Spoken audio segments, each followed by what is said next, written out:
old style. Well, maybe you can give some background information on the whole idea. The whole idea. So this organ built by Joost Wolfgang is inspired by an organ builder of Vries in the 18th century. We know not that much about him, but there is said to be this very important letter of Bach praising the abilities of certain quantities of organ builder.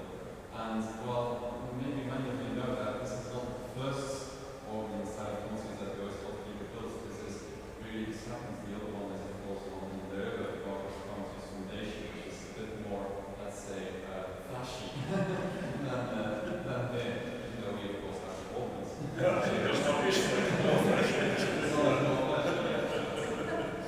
I see. The interesting, maybe another thing interesting noting is that these two instruments historically are sister instruments, so kind of the connection between Ghent and Leuven being maybe becoming rivals would be kind of historically accurate actually because of both of these instruments. Yeah, so in mid-18th century instruments, the actually generation after Bach, because the instrument that he praised wasn't this older one in Leuven because he never knew it, but very much inspired by his style. So yes, that's I think a brief summary of the business. And of course the whole topic Bach organ is always very interesting because it's very hard to say anything really useful about it because, well, for example, I played in Hamburg last year and that's always, everyone is praising that as the most famous and the best Bach organ because he was there, he was the consultant with the organ and he played it. But the thing is that we have the report of Bach about that organ and it was finished by Hildebrand. And it basically says all the materials are there, it's well done, but he should go over the voicing once again. Which is not really high praise of an organ, I think, when you tell the organ builder, it's okay, all the materials are here, but the voicing, you probably should do it again. So it's kind of funny that in Hamburg they're all over the place, but this is the best Bach organ in the world. It's a magnificent organ, but it's very hard to tell what is really the Bach organ. For me it's always interesting, since I'm an organist in Groningen with a famous Snietker organ, or actually it's a Renaissance organ with a rebuild by Snietker and his son Franz Kaspar Snietker, and then you are more in the North German tradition. And of course that's the other side of the story, that Bach was very much interested in the North German organ culture. He studied there as a student with Böhm and others probably. He tried to apply for a job a few times in Hamburg.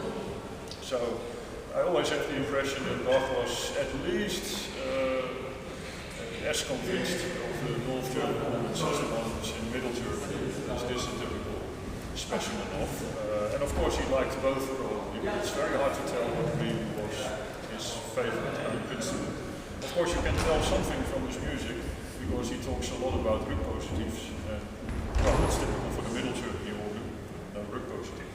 And that's of course very typical for the North Germany. So it's still a very interesting topic. Hello?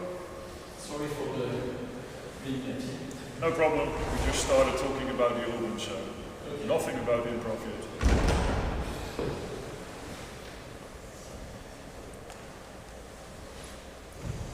Well, maybe that's interesting before we really get started diving into the topic of organ improvisation. Are there any topics? You already gave me one topic about the concerto. But are there more things that you say we really want, if we have time, we want to touch upon the topic? Or, because I have lots to tell in general, of course, and about old style improvisation. But if there is a specific thing that you think I really want to know more about it, just let me know. Nothing yet? Well, in any case, feel free to interrupt and to ask questions at all times. I always like it much more when we have some interaction going on than me just giving a big lecture and talking all the time. So, but well, let's dive into the topic of improvisation.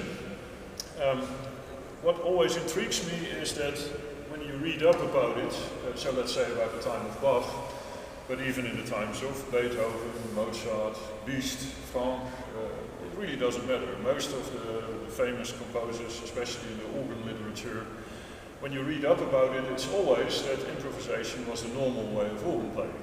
So what we do nowadays is actually the exception. We play literature all the time, And then for the weird people, there is something like improvisation. People that have a kind of weird brain or something special, and that's also how we look at improvisation. It's the little extra to literature playing, which is silly in a way, because in the entire history it was all about music making. And it really didn't matter if you played a piece by someone else or your own, or that you were improvising, it was just making music. So that's probably my first question. Who can say something about that, how it came into being that we play literature all the time? How did improvisation disappear? Any ideas about the topic?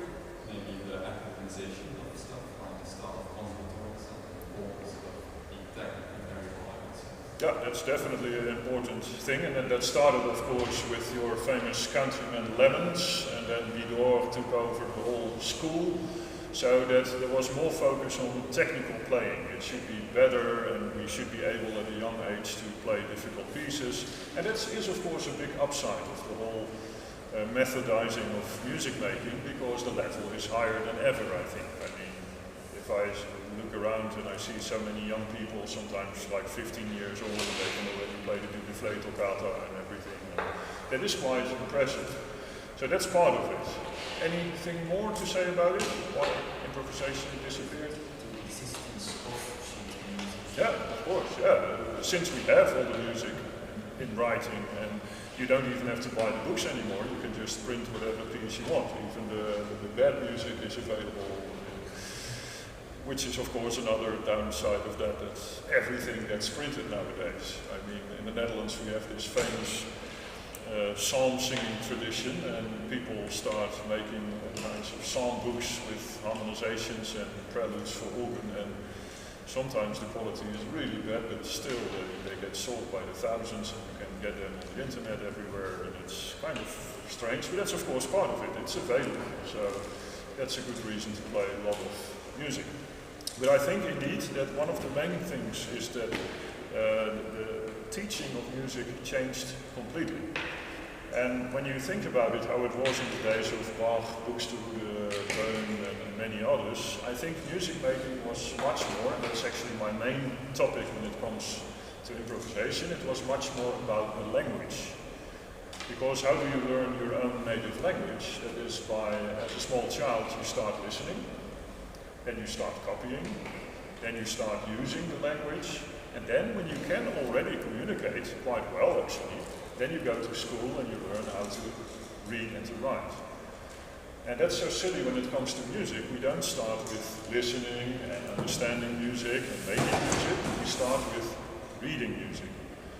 So now apply that to a language. If we all should start learning a language by reading, so you have a little baby and you get a book every day, you bring it to the baby, you tell the baby, if you see this little sign, you make that little noise. And well, then maybe after a few years the baby can wonderfully read from a book because it learned what sound to make when you see this little symbol.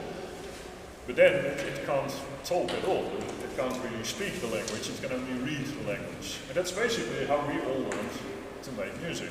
Because can I ask in this group, how many of you started making music with a book, with a method and reading from score from the very first day? Probably all. Yeah, it's the same everywhere. And that's actually what changed in music making, I think. So the weird people, the people that improvise, they have one thing in common. They all started as a child, mostly by accident, just fooling around on a keyboard. And that's what happened to me too. So from that I was very young, let's say 3, 4 years old, I just, whatever I could sing, what I learned at school or what I heard in church, I would like to play on the organ. So we had this little reed organ at home, little harmonium, and I tried whatever I knew on melodies, I tried on the organ, and I just did that every day for years. And then when I was 8 or 9, I had my first organ lessons, but I could already play with 2 hands and pedal, whatever I heard, I could imitate. So, and of course then I had a very boring few years, because then I had to start from scratch again, learning the notes, which is of course not very wise. You should combine the two probably. And that's also why I would like to start, and that's also for me to see what you can do. I hope you will all play and participate in the little workshop. That's much nicer than just me telling you and demonstrating. But that's why I would like to start with a few very simple things about harmonizing, because harmonizing is the real fundament of improvising, I think. When you can harmonize well, then you can improvise as well. It's like the vocabulary of your language. If you know a lot of words, I mean, if I would talk to you in English and I can only say, let's say, 20 English words, that's my whole knowledge of vocabulary. I cannot communicate very well. And the more words you know, the more eloquent you can use the language, and the better you get at it. And that's the same with improvisation. The more you know about harmonization, the better you get at it. And of course, but that's probably a topic for later this afternoon, there are people that say, well, you can skip harmonizing and just improvise in a modern style, and it doesn't really matter what kind of sound you produce. But that's also a very interesting topic, I think. But let's wait for later, maybe we get an interesting discussion about that too. Because there are really people that think that it's all about creativity, and it really doesn't matter what kind of sound you produce as long as it's new and creative. But as you probably know, that's not really my style of playing. Although I have nothing against modern music, let it be very clear, I do like modern music as well. But if it's the gospel, so to speak, that's the only thing that is important, then I'm really not at home anymore. But let's start with something very simple, because then I can also see what you can do, and then we can probably build upon that some interesting models to make it more elaborate and interesting. We'll see how far we get in a few hours. But the interesting thing is that if you start with children at a very young age with harmonizing, you will see that they really develop music like a language. And I think, and that's also one of my main points, that everyone is capable to improvise. Because it has very little to do with some special capacities, a different brain, or a super creative brain. That's only a very small part of it. And I mean, since you are all making music, you are all creative. So that's already there, it's not a problem. The thing is, you need material to work with. And that's why you should start with children, to give them the main materials of music making. And then creativity kicks in and they get to make beautiful things. And like in a language, one person will be very eloquent and can talk for hours and can be very interesting and makes great stories. And the next person still masters the language but keeps it simple, short sentences. And, well, like a lot of my fellow countrymen in the north of the Netherlands, in Groningen, we always have the specialty of, if you can say something in 3 words, well, let's try to do it in 2. So that's typical for certain people, of course. So, and for 2 reasons it's interesting to start with something very simple, because then I can easily tell that you are already capable of, but also to demonstrate to you that if you are a teacher yourself and you want to do interesting things with children, you have some examples of how to do that.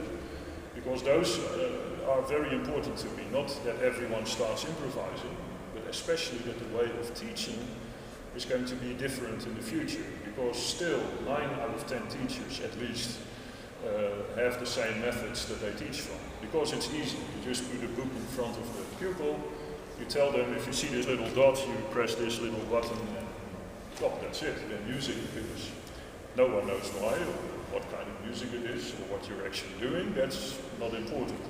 When you think about it, you start realizing more and more how crazy that whole system is. Because you're making music as a child, because, well, those little dots tell you what buttons to press, but you have no idea what you're doing. It doesn't have any meaning. You probably all have that same experience that I had as a kid, that once I started playing from scores, the music didn't mean a thing. And of course, when you are a child and you want to make music, you want to play that song that you know. You want to do something with material that you can understand. But that's exactly what you cut out in the methodical way of teaching. It's not about understanding anymore. It's just the piece of paper telling you what to do, and you try to do that at a technical level, but it doesn't mean a thing. Only after a long time, and you really put some effort into it, and when you're lucky and you have a good teacher that tells you something about the backgrounds, then after a while you start understanding the concept of C major, what kind of chords you're playing, going to a different key. But even for a lot of professional organists, if I look at my students at the conservatory, there are quite a few of them that really don't know what they're doing. They just had many years of organ lessons, they can play wonderful, quite difficult music, but if you ask them, what's happening here. Then there's a modulation from, let's say, G major to D major, and they don't realize it, they just play it. Because that's what the notes tell them to do. And in a way that's crazy, that's not really music making, that's just reading from a book. And how much nicer it is when you really understand what the book is about, and that you can even say it in your own words, or that you understand it so well that you can make your own changes or your own interpretation because you really know what's going on. And that's of course another interesting aspect of improvising. When you know what you're doing, then you can make a good guess how to interpret the music, because you have some ideas of your own, because you understand what goes on, instead of just listening to colleague A and colleague B and colleague C and just feeling like, oh, I like this interpretation better, let's copy that more or less. Or then you hear something weird from another person, yeah, that's kind of nice, that crazy idea, let's copy that too. But it's not really about understanding anymore, of course. So that a little bit about the background. So let's get practical. First we need a good melody. Any ideas here? It's a very simple children's song that everyone knows. Is there a melody that everyone... I can always start with Twinkle Twinkle Little Star. It gets a bit boring after a while, but that's one that everyone knows, I think. And it is actually more important than you think, because you think, oh, children's song, it's simple, but I think, again, when you talk about the days of Bach and Buxtehude, they could probably choose from, let's say, 50 different church songs that everyone would know. Every child would know it by heart, because they all learned it in school. And that's, of course, a different situation nowadays. A lot of people don't sing anymore, actually. A lot of children don't sing anymore. I don't know if it's as bad here as it is in the Netherlands, but in our primary schools, there's very little singing. So we don't have a body of famous songs that everyone knows, which is a problem, of course. When you start improvising, you need a melody that everyone knows. But this is luckily one that is still internationally, I can ask it everywhere and everyone knows it. And of course, very convenient, it's a simple melody, it just goes up to the fifth, and then a little bit higher up to the sixth, and then just down, which makes it really nice and simple to harmonize. But just for fun, let's do a first round. And like I said, from there we can see how far we develop things. Well, harmonizing, what's the trick here? If you, let's say I will start with a child that is 6, 7 years old. The first thing that you do, of course, is to explore the keyboard. And that's also one of the things, when you do it methodically with a book in front of you, you always start here in the middle, and then you do whatever the exercises tell you what to do, and then after a while your hands go, for example, like this. And you probably remember from early childhood, it suddenly felt like, oh, this is more difficult. Now my hands are not like this, but like this. And then it gets like this, it's even more difficult. And then, well, then it's a real disaster, sharps and flats, and you have to use, well, in this case, the white keys. Now it gets really difficult. And of course, for children, that's totally unimportant, because this C or this C or this C, it's the exact same thing. It's not harder to play this C or this C. So it's not about playing, it's about the writing, the notes again, that actually makes it more difficult. Or another very simple example, the first song that every child wants to play on the keyboard is... Oh, what key is it in? Yeah, G flat or F sharp. So let's say that child can play or wants to play that piece and goes to a piano teacher. Can I learn this piece? Oh no, at least 5 years of piano lessons before you get in the direction of F sharp or G flat. So that shows you how crazy it is actually. For a child it really doesn't matter. Black keys, white keys, up here, down here, it's all the same. Because what you do, of course, is to explain the keyboard, that indeed this is all the same thing. And then you can explore melodies. So let's say you start on C, and then you can ask a child already play it one step up. And then it discovers, oh, wait a second, I need those white keys here as well. All by ear. And not directly by understanding it or knowing what it is on paper, but just by listening, trying, trial and error. That's the way to really explore a keyboard. So let's say that's all done. Then the next step is, of course, a keyboard instrument. The main thing about a keyboard is harmonizing. It's made for triads. That's the whole idea that you can put your hand like this and that you can play the triad. That's the whole design of the keyboard. Actually, you can even prove it scientifically if you go to a very old Gothic organ. So for example, in Middelburg we still have this old Gothic organ. If you look at a keyboard, the keys are really wide. Because in the old Gothic style you only used fifths, of course. So the music was something like...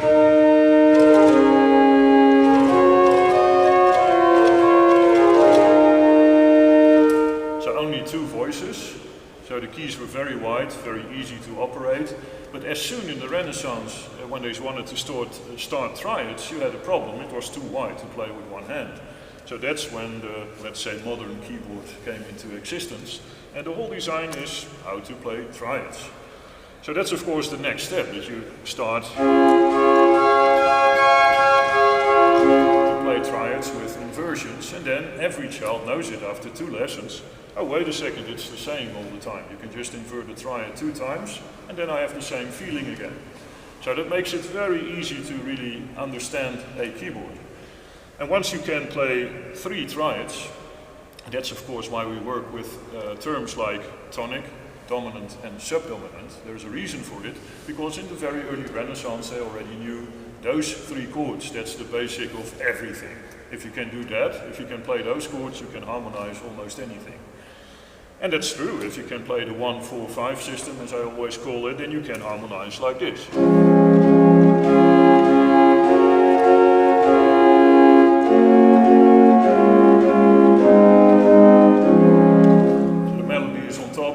The rest of the triad is underneath in an inversion that is or triad of C or F or G. Every child can do that in 1 or 2 weeks, which is amazing, because imagine what you did after 2 weeks of organ lessons. Then you were probably stuck with an exercise like something like that. You all know the wonderful exercises that those methods have in the beginning. And now after 2 weeks you can do this.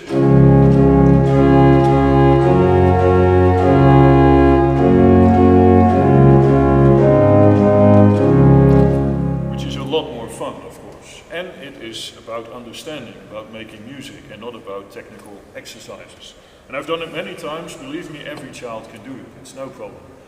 And of course, even when you have a child that is not that good with ears, doesn't hear everything, you can even just discuss with the child if it's cognitive at a very high level and more thinking than hearing. And you can already explain, okay, the first melody note is a C. So I need a triad of C with a C on top, and it can just C on the keyboard. Okay, triad of C. When I invert it like this, then I have the right note on top. And now my next note is a G, so now I can actually choose triad of G, triad of C, one of the two, because it's in both triads. So you can even, and that is totally on the child, if it already understands it or it even wants to be very cognitive about it, you can already explain some music theory, how it works with the inversions and things like that. Okay, but let's do a little round. The right hand is playing the chords with the melody on top. Left hand just plays the bass notes, so C, F, G, and then you have a wonderful harmonization.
you realize in your head before you play what's going to happen. And that's actually what improvisation is. It's having music in mind before you play it. So it's actually the exact opposite of playing literature. There you have the information in front of you, the composer already tells you what to do, and you just do it. And then you can tell also when you make a mistake because it's not the same as on the paper, or you hear something that's not right. But here actually you need to have the complete thing in your mind. So the more you can do that, the more you realize I'm going to play a triad of F, and it's that inversion, and then you play it, then it's no problem. But that's actually something to realize, that it's the opposite of literature playing in that aspect. You really have to have everything in mind. That's also what makes it difficult. Because now you don't have the information outside and you just do whatever the paper gives you. Now you really need to realize everything what has to be done. So let's say if you make a fugue, you need to know the theme. You also need to know the theme in different keys. You need to know how to harmonize with those keys. And then when it's a fugue, you need to have counterpoint, you need to have good voicing. And you have to make all those decisions before you play the music. And of course that's something you can train, but it shows you that it's a completely different mindset than playing literature. It's in that aspect very far away from it actually. And of course that's a difference in earlier days. There was improvising and playing literature was the same thing. It was all part of music making. But since we don't do that anymore, improvising feels like something completely new and different. It actually isn't, but it's just a different mindset of making music. Alright, thank you. Is everyone playing or only some of you? Yeah, so who wants to go next? Please, yeah.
And just the simplest way is right hand triad, left hand bass line, so that you really separate the two, and that you have the rest. Just like that.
But you notice that, okay, they always end up in the same chords because it's kind of muscle memory. that you remembered a few really beautiful chords. And of course, muscle memory is an important thing to have. It's definitely a part of music making and of improvising. But it needs to have good, deep roots into harmonizing. So sometimes I discover that some people have the same harmonies all the time, really beautiful, but it's basically only motoric memory and not really understanding of the chords.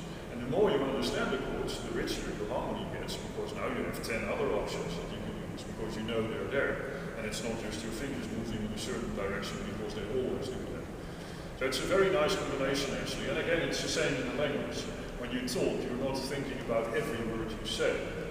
A lot of it is kind of muscle memory. You just know which words will work. And then you can decide in a moment which direction you go. And if you have different words for the same topic, or if you want to explain something slightly different in other words, that's then the cognitive thing again. It's always that combination, muscle memory and really knowing what you're doing, and then you have the most free way of expressing yourself, which is also interesting in improvising.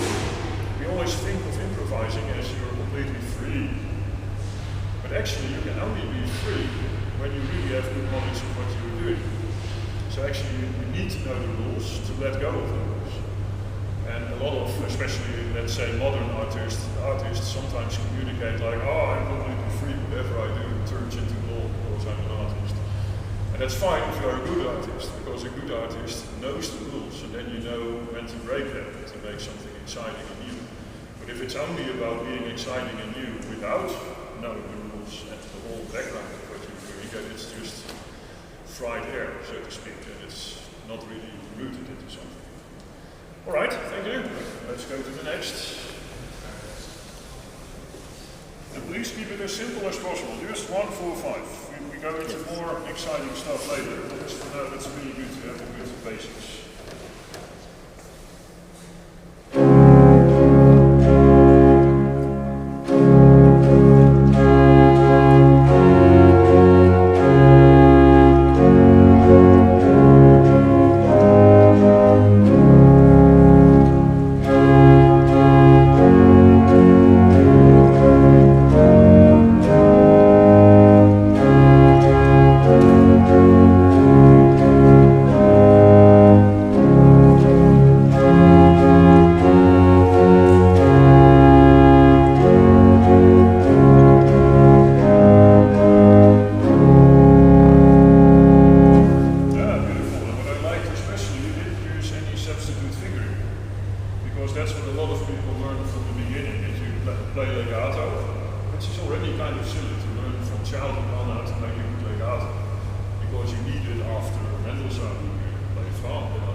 Sounds like. Because the sound of this principle is really wonderful. I mean, it's not loud, but you can tell it fills the entire building easily. So it has a very good resonant sound, really vocal, very beautiful.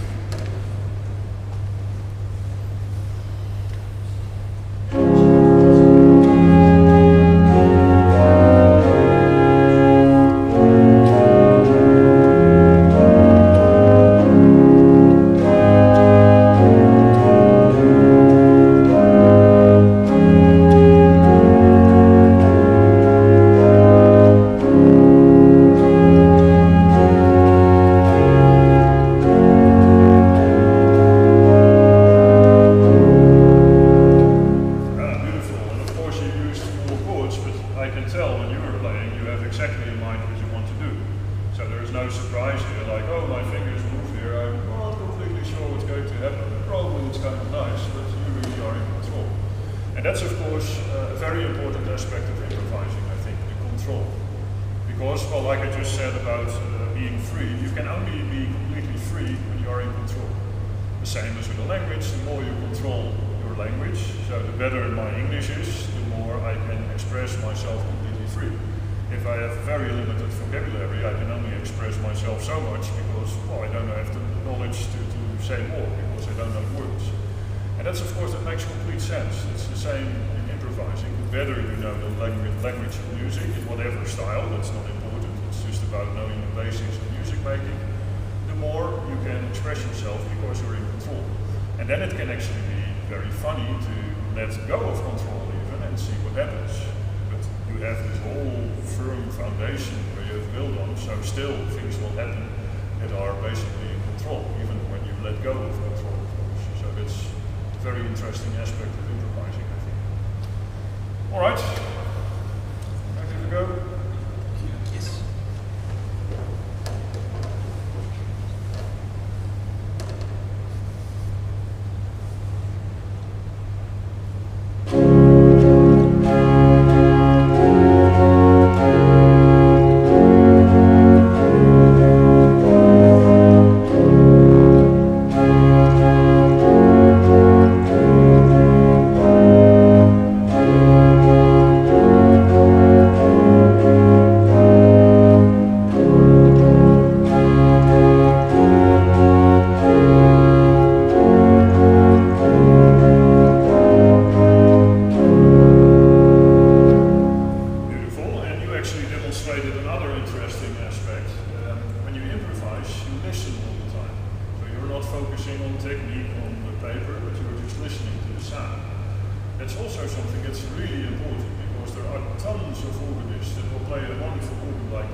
actually another thing. You always need to give your brain some time to make sure that you really understand what you're going to do, and then you do it. And we all know the feeling, and it's typically human, of course. You want to do things as fast as possible, and sometimes your fingers are already moving without having complete control. So that's actually important, but it's the same in literature playing. I know that Ben van Oosten did it all of his life, also with his students. If you want to play a difficult piece, let's say a big duplé or something, you start very slowly. And not right hand first, left hand first pedal, and then as fast as possible, as soon as possible. But you take your time to study the entire thing as slow as possible, that you are in complete control. And then slowly you move it up. But your brain is always ahead of your fingers that way. And in improvisation it's even more important, because now you don't have any information in front of you, it's all in the brain, whatever you do. So the more time you take, the better it is, and then you can always speed it up, it's no problem. And actually that's also one very good reason to improvise. You really practice your brain in different ways, because what I always call the chess game is also very important, that you start thinking ahead. Because when you improvise, it's very nice to just start something, but what are you going to do in the next 30 seconds, and then in the next minute, and then in the next 5 minutes? You need to have a plan. So the more you can plan ahead while playing, I mean, part of it is that muscle memory, and a part of it is that your brain is still in control. But another part of your brain is already thinking ahead, like in a chess game. You're thinking, okay, what's my next move going to be? And those are things you can all practice by just doing very simple exercises and going further and further. And very important, whatever you can master, that you really control, then you can put something new on top of that. And that's also endless. Your brain can do anything. I think it's better than the best computer that way, because you can learn something new as soon as you've embodied something that you master. That's actually a word that I really like in English, embodiment. It's part of you, now you can use it whenever you want to, you don't have to think about it anymore. Now you can put something new on top of that. You embody it, that's again, it's there, you can do it, now you do something new. And that's endless, I think. I really wouldn't know where the end of that is. Well, one of the top things that I discovered, I'm of course very much into Baroque improvisation, and I'm always very intrigued how would Bach have improvised actually. I mean, we don't know, but you can probably guess that he could make a very decent fugue and things like that on the spot without a problem. Canonic forms, that's an interesting brain teaser. Some canonic forms you can really do on the spot, like a simple melody, like Frère de Jacques or something, it's not too hard to do. But then again, if you have Bach with his canonic variations von Himmel hoch, da komm ich her, try to do that on the spot, that's impossible, I think. That you have a melody, and that the two accompanying voices are in canonic form. So much is going on then, that you need to know the harmony perfectly, and that you need to know if I start a melody here and I make the answer in the fifth, I get the right harmony at the right time. And still I have to think ahead because that other voice has to follow it. And still I have to keep true to the melody and the pedal. I mean, that's almost impossible. I think that can't be done. But still, that's kind of my main goal. Maybe when I hit 65 or something, wait a second, we'll see. But that's one of the things I would love to know. Was Bach capable to think on that level? That you can really do almost mathematics of music that way. Because that's a big part of it, of course, the mathematics. Just knowing how the computing of things, thinking ahead, that's all part of it. But that's the thing that your brain is designed for. You can practice that very well, so that's no problem at all. Alright, well, let's go from this and add some creativity. Now we make a little variation of this children's song. How can you do that? Well, use the organ in a fun way, so we have two manuals, why not use them both? So let's have a little echo on the second manual. Let's change the rhythm from a 4/4 meter to a 3/4 meter, and let's see if you can come up with a little dance, something like a dance. For example, something simple like this.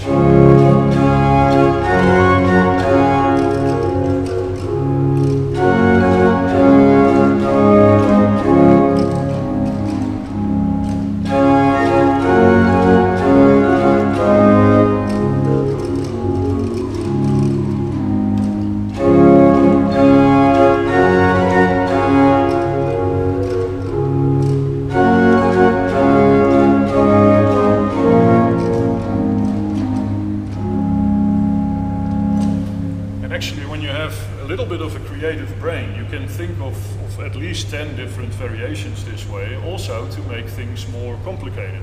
So let's say you have a child that you want to teach this, and it's kind of creative, you notice that, and you give it a few options, like whenever you make an echo, the last chord should be different from the last chord you played here. So instead of, I did it at the end, for example, I made a truksloes,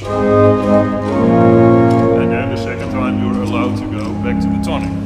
I mean, that's fun stuff to do with children, to see if they can get creative with the material that they know and understand.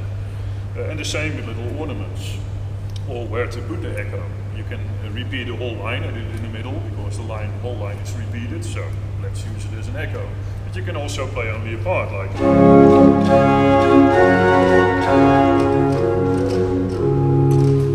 Make lots of interesting variations that way already with a very simple idea like this, and you can even explore the organ. Like, okay, we added a 4-foot now. Now you have a bigger sound. What's the softest sound on the Oberwerk? A geduct 8-foot. What is a geduct 8-foot? Why is it called a geduct? You can also go into organ building already, because that's also one of the things that a lot of organists, I mean, compare it to a trumpet player. If you ask a trumpet player, just disassemble your instrument, clean it, and put it together again, no problem. Well, an organ is slightly more complicated, of course, but still, a lot of organists have no idea what goes on inside there. And that's really not a problem, but on the other hand, if you want to know why some sounds really make sense and are beautiful and others are not, it really helps when you know something about organ building. So for example, I already tried it, and it works pretty well here. A gemshorn is a conic flute, a tapered flute, and that means it's open, so it's not a geduct. And a geduct and a principal together, that's often not a very good idea on an old organ or an organ in old style, because, well, they're half length and they never have exactly the same tuning, so you get this kind of fuzzy sound that is not really beautiful. So let's not combine too many 8 and especially not 4 or 2 foots, only when it really fits. But a gemshorn is really very well suited to combine with a principal. It's really beautiful, although it's kind of a flute. So those are interesting things to know, and you can already experiment with children, like, okay, this sounds really good on this organ. Why? It's built like this, and you can have a look inside. And that's why I hate that whole development, and even at a conservatory or a Hochschule or wherever, that they start teaching on Hauptwerk organs. I mean, I love the idea that you can have these wonderful organs at home, but you only learn to play a real organ if you play a real organ. I mean, imagine again a trumpet player having a plastic trumpet at home that sounds really good like a real trumpet, but it's still a plastic device that doesn't feel like a trumpet.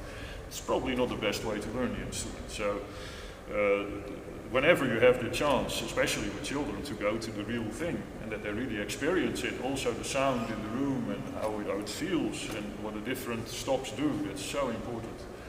And well, again, like I said, I was lucky to start very young just with fooling around on organs, but also in Groningen we have all these wonderful organs just standing around. So I had a lot of access to wonderful organs, and it really shapes your whole musical idea if you have good sounds around all the time.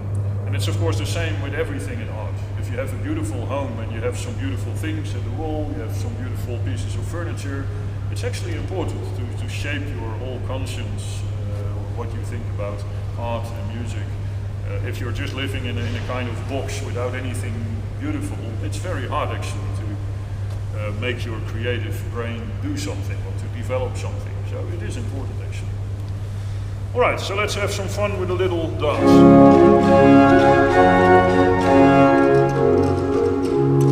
Want to start again? Let's have some fun. Whatever comes to mind, you can still use the same 3 simple chords, so don't make it too complicated. It's more about the rhythm. Can I start higher? Yeah, of course, up to you.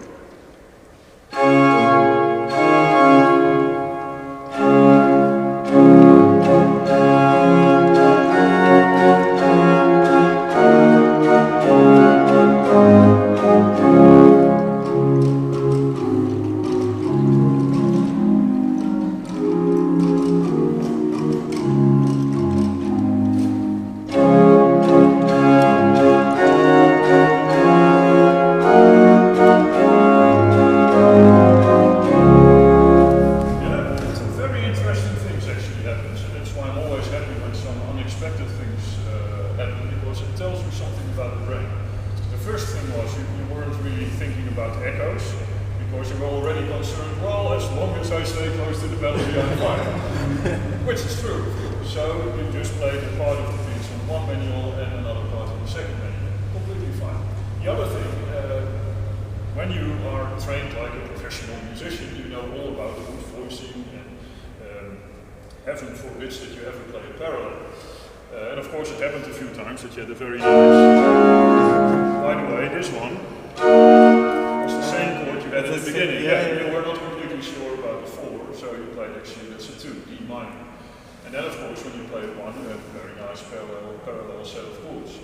And remember, when you do things like this, when you want to learn children how to improvise, it's really not important, those parallels. It all comes later. Actually, it's a burden when you already know about parallels and then you start improvising. You'll always have these red lights going on in your brain, like, oh, I'm not allowed to do this, I'm not allowed to do this, oh, let's make sure that's not a parallel fifth. And you freeze because you're not secure anymore what to do. And again, that's a good reason to start very young, because, like in the language, a child makes mistakes. Like if you have a past tense, a little child, 4 years old, 5 years old, will make some mistakes. And no one cares, because you all know they will learn after a while. They will hear it, they will catch up, and if it takes too long, you can always correct them. But in the beginning, you just let it go. Like I'm happy they communicate, they know something about the language. Like I'm happy they communicate, they know something about the language. The same in music. You're really not going to bother children with, oh, you're not allowed to do that.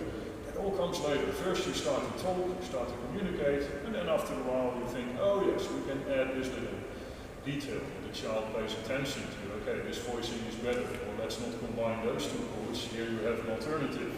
And then you can just correct the mistake and no problem. So don't worry too much about that. It's totally unimportant to me.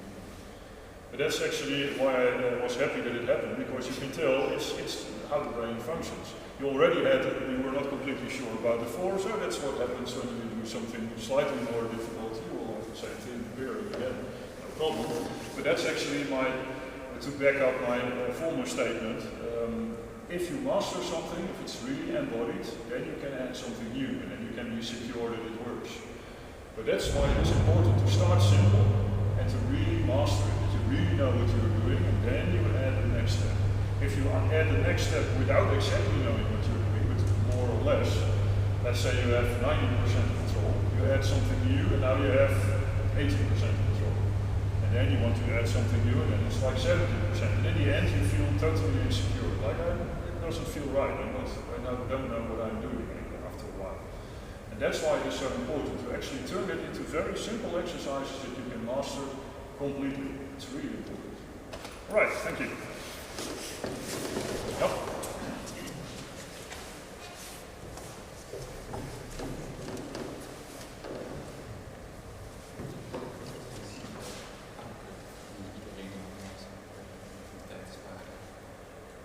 Ja, ik heb al een paar op het oog die misschien straks al meer kunnen doen. Dus nee, dat is goed.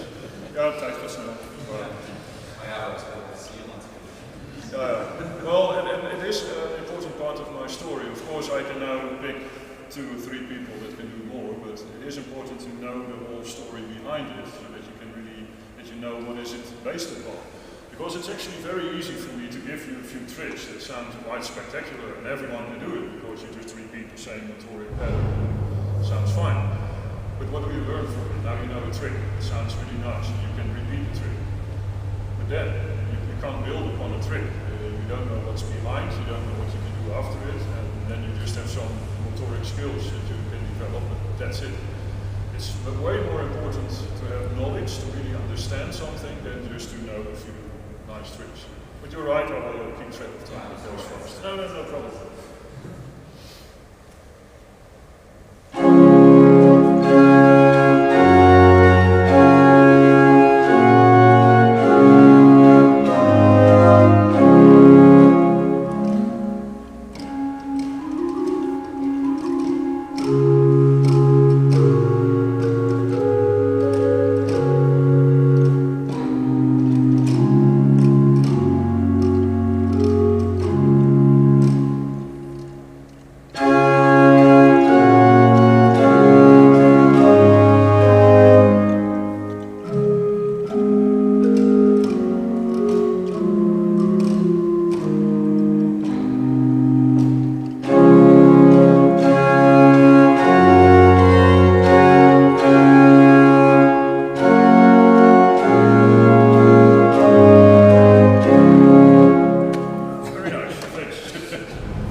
Right. And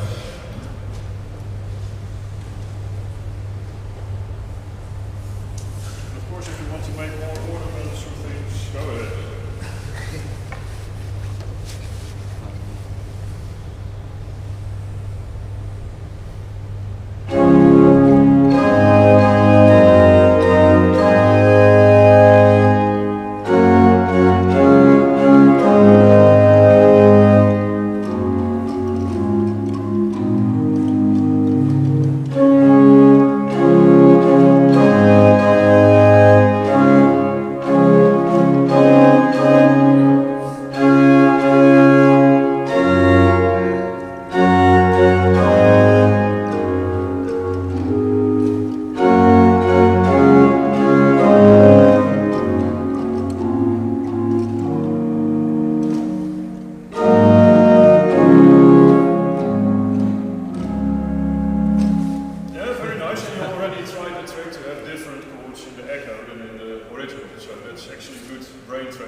Structure with good sentences. I mean, every piece is always about 4 bars, 8 bars, 12 bars, and if something new happens, there's a lot of computing going on actually.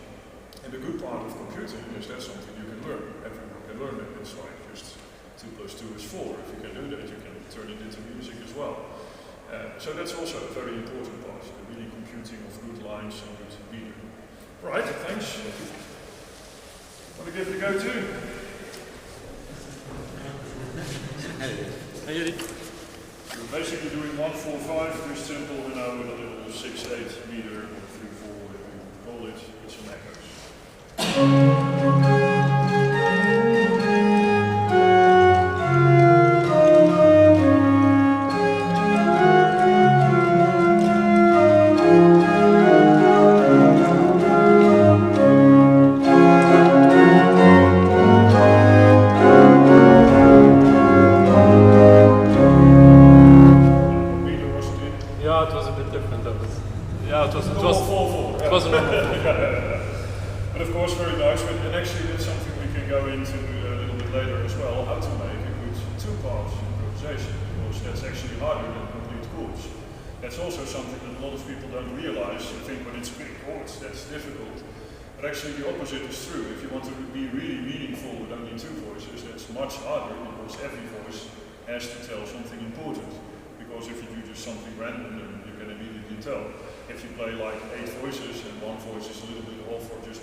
Every voice is so meaningful that you can't miss out on one note, you can immediately tell.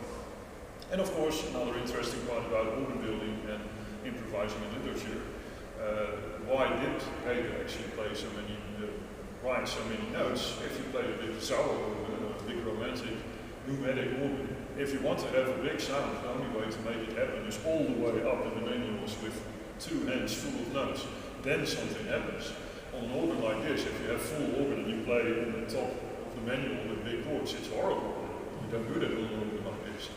So again, it's both called an organ, but the way to approach it is completely different. And that's why you have the loud mixtures and a lot of 4-foot, 2-foot stops on an organ like this, because that already gives you the brilliance. You need to be in the middle of the manual, and it actually only has a compass till D, you don't need any more, it's already in the stops themselves. But still, there are lots of people thinking, well, I can probably play a romantic piece, let's give it a try. Or it happens in the Netherlands all the time that people want to play Wegen and we don't have that many good romantic organs, so let's do it on a baroque organ. It's definitely, it's horrible. Yeah. Alright, thank you. Let's finish the round and then we will go into different stuff.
Instead of, for example, we have this, well, O Menschen, wo ein Sünde groß. And they would just do to have the normal major harmonization going to the dominant key instead of using beautiful modal sounds. And they're actually so wonderful, and they're in still pop music there. You can hear them all the time. Film music, you have these modal sounds all the time. So not by any meaning it's old-fashioned or something, which some people think. Modal harmonization is actually wonderful. And probably when you have a more Roman Catholic tradition, you're more into modal sounds because you hear Gregorian chant more, and the type of music is from the late Romantic period is of course much more modal. So then you're more used to it. But especially in the Netherlands, most improvising, but well, we could really call it improvising, but most organists that play on Sunday, they just don't know anything about the modal sounds. It makes it so much more interesting to do it. Even what you just did to change this. It's wonderful. It's just a Mixolydian. And of course, Mixolydian is basically just, let's say, major variation on the Dorian mode, because that's the same idea, but now you have, so you have the same kind of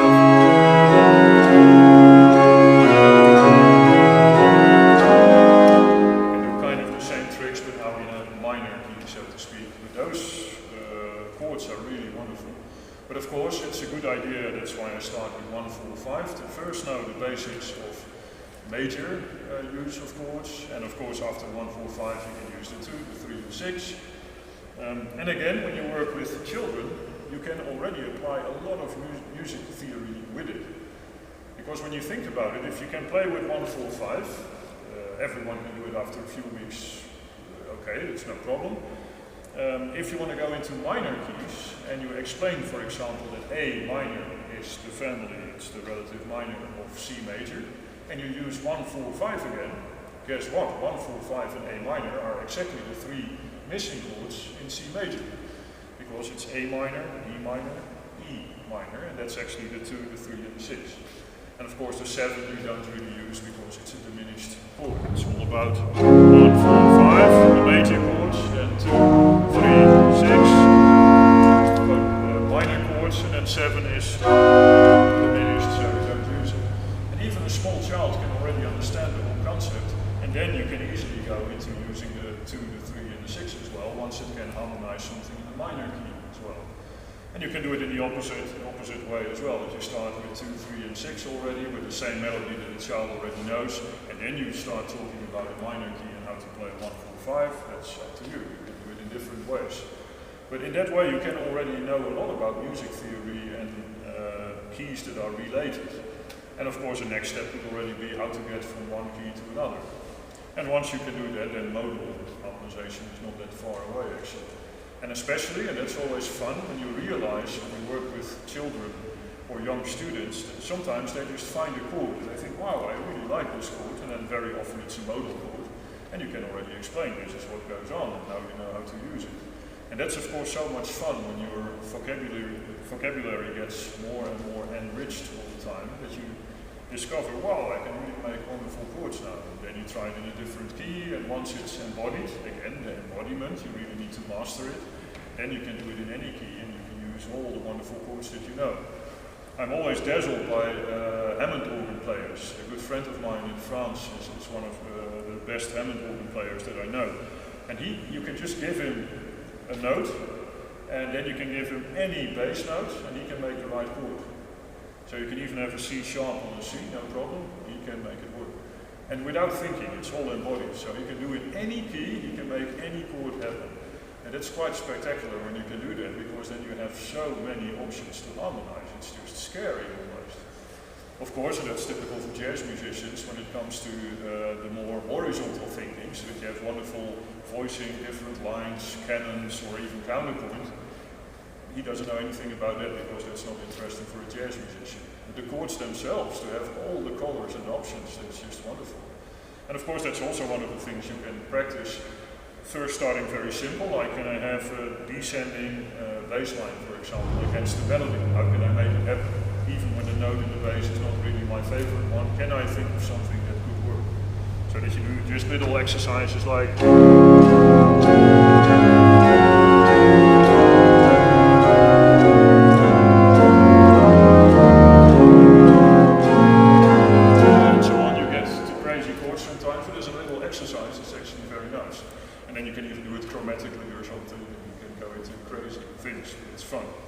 And again, it's all about really getting control over more and more vocabulary so that you can use it at all times. And then even things like more, almost post-modal harmonizations, that you have some more modern things like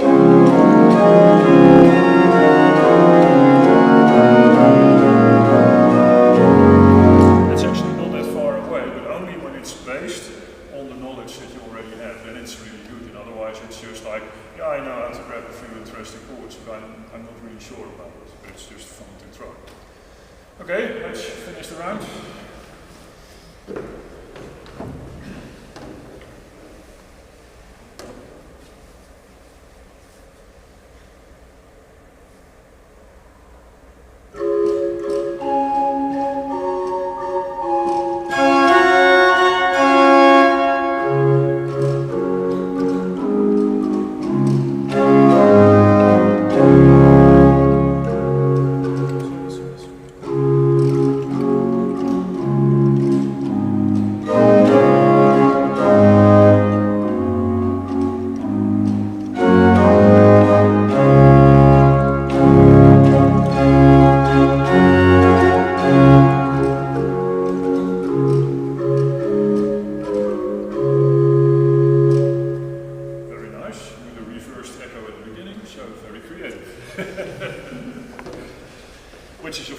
also a typical creative thing is to do sometimes to do things completely opposite just for the sake of it, and very interesting. Although, and that's one of the things I don't like about a lot of modern composers or modern artists in general, that sometimes that's the whole point of it, to be different. And if it's the only point to make, then it's very often just, yeah, who cares? If it's just really interesting and part of a bigger idea, then it's nice. But when it's all about the idea and the artist, which you see quite often, of course, in the whole modernistic time, look at me having a very special idea, then it's kind of flimsy and it wouldn't last most of the time. But if it's embedded in something big, that it's really interesting, then you think, wow, this is creative, this is good stuff. But of course, how to decide it, that's quite difficult actually, especially with improvising. Because if I want to analyze Messiaen, I can say, okay, this is what he was thinking, this is what you see on the paper, you can explain it, and then you say, wow, this is really good. But then when you improvise, and it's just no one understands what goes on, yeah, I can tell you anything like what my really big meaning and very deep thoughts were, but who's going to check it? And that's, I think, a very important thing, that you always have something to check it against. You should be able to tell this is something good, it's embedded in something, it's not just some weird thoughts, that's too flimsy, it's not really good. And that's why it's actually good when improvising resembles literature, because then you have something to compare it with, and you have also a standard. And if it's just me doing something completely new that no one understands, yeah, what's the point of it actually? Except for me trying to be really interesting. So, who cares? It's not that important. Want to give it a try too?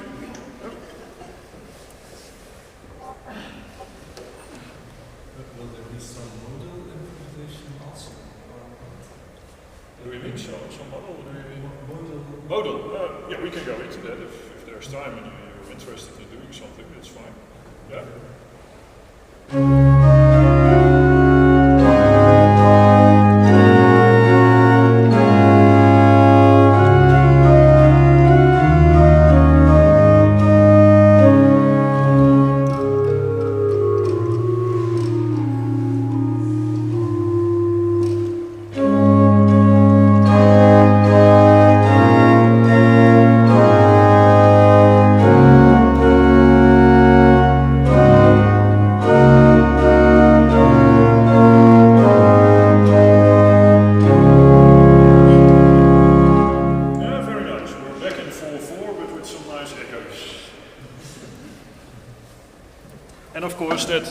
Making little motives around the melody is also a very good way of making variations. I mean, now 9 out of 10 old Renaissance and Baroque variations are like that, just doing things like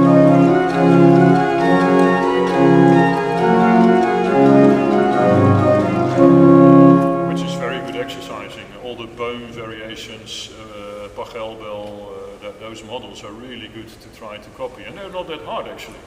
We often think that composers live on the moon or something, that's, oh, you can't really understand them and what they're doing and it's all genius, but just your average composers like Bohm and Pachelbel are easy to copy actually, everyone can do it.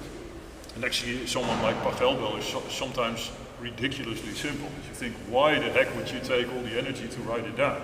To give you one example, if you have the Was Gott tut, das ist wohlgetan,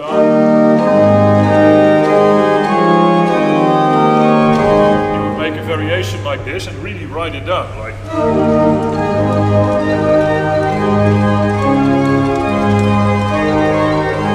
I mean, that's one of the variations you can learn any child after 3-4 weeks to have a little technical exercise. Now we do.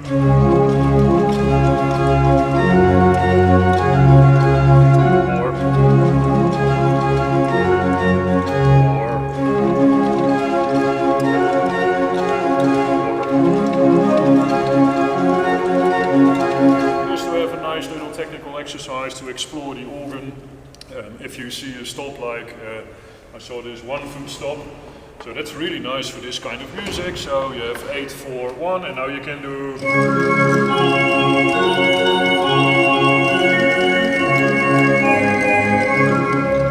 So that's fun, but Pachelbel actually wrote those down. I mean, that's really simple stuff that everyone can copy, and it goes for a lot of the variations from those composers. And only when you get to the real great composers you encounter things that you think, okay, you really need a very bright mind to come up with an idea like that. It's not so easy to copy.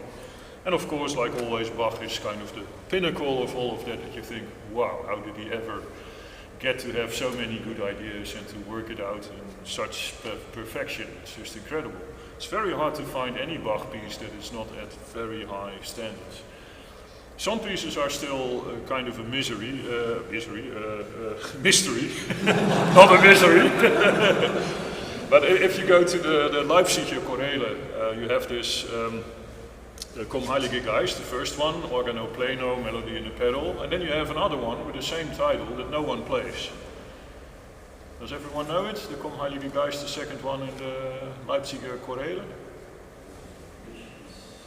Yeah, it has a beautiful solo voice and then with very long interludes. It's the model like Schmücke dich, o liebe Seele. But the problem here is that the interludes are very, very long. It's really every part has the melody. It's completely worked out kind of fugal style. And then very shortly the melody appears without many ornaments. So very short, just a few bars. And then we have very long interludes again for the next line. And that's very untypical for Bach. So I never understood why he wrote that piece, because it's still an okay piece, but it's not at the level of the other Bach pieces. But then again, it's in the Leipziger. So that means it was already in the Weimar version. Bach did, he revisited all the pieces and he made sure now they're perfect, this is the Leipzig version of this book. So he must have really liked it. I mean, why the heck would he otherwise kept it like this? So that's one of the big mysteries that I can't figure out. Why did he like that piece so much? Because it's definitely not of his best compositions.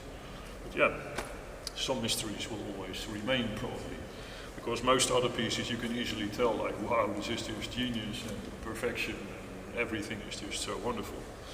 And that's why he's always a good dot on the horizon, so to speak, like, this is the direction I want to go, to be really good at improvising and composing, because, well, it's the perfect, I think when you would put it in a nutshell why Bach is such a good composer, it's probably the perfect balance between wonderful creativity. I mean, if you don't know anything about music, you can still tell wonderful melodies, beautiful music. And on the other hand, the perfect computing all the time. It's so much mind work what goes into those pieces, even until the level that the amount of notes or the amount of bars, things like that. It's all important with Bach, which is crazy in a way. You think, how could he have done so much computing in one piece? But it's ultimate perfection, even when the numbers are important. So, yeah, that's typical Bach. Well, to give you one more example, and we won't do a round with it, but just to give you an idea how you can actually check also for yourself how good your harmonic understanding is. There is one other way how you can harmonize, or there are more ways. I mean, one of the ways is just to have a solo voice in one hand. So let's have 8, 4, 3 or something like this. So this is of course one of the ways to use the pedal with 1-4-5 system, that you can do this.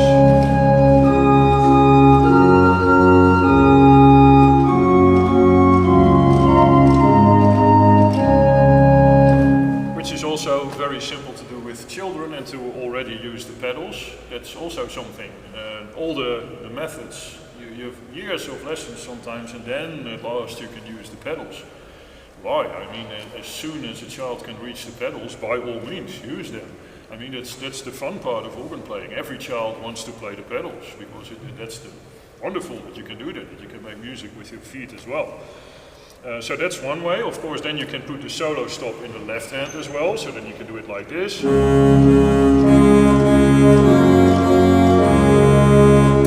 The rest is all exactly the same. So melody, the rest of the triad on top in this case, and the C, F and G in the pedal, so very easy to find, so a good start. But then the most fun part, if you really want to know if you can harmonize well, put the melody in the pedal. Because now you can't rely on your muscle memory anymore. It's out of the window completely. So you can't just expect your hands to find the right chords. Now you have to play the melody in the pedal and to play the chords with the left and the right hand, so like this.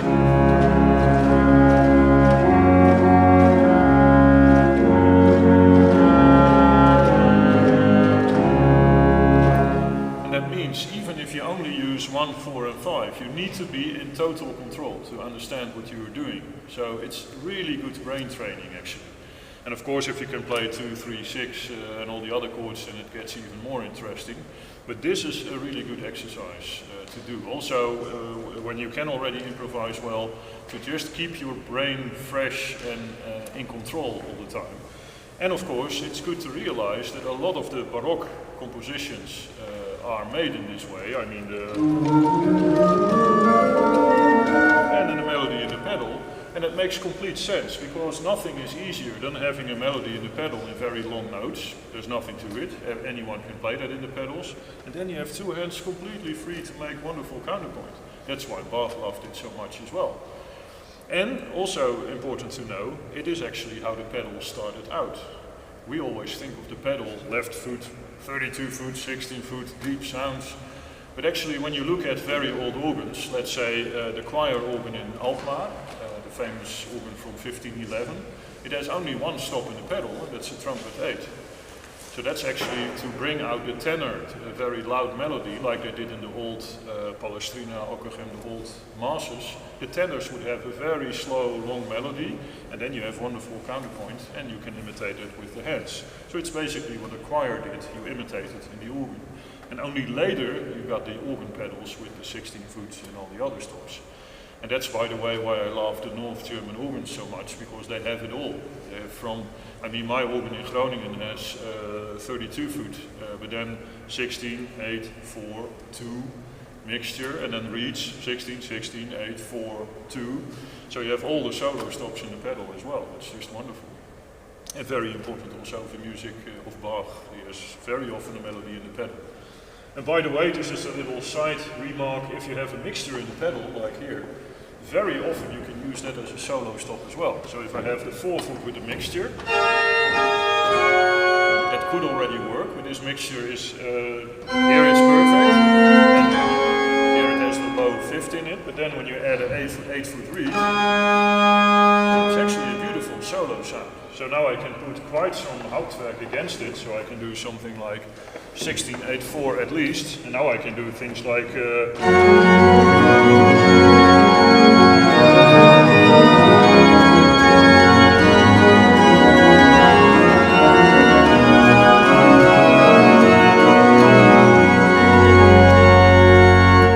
actually a very good sound to use a mixture in the pedal as a solo stop. It's a good option.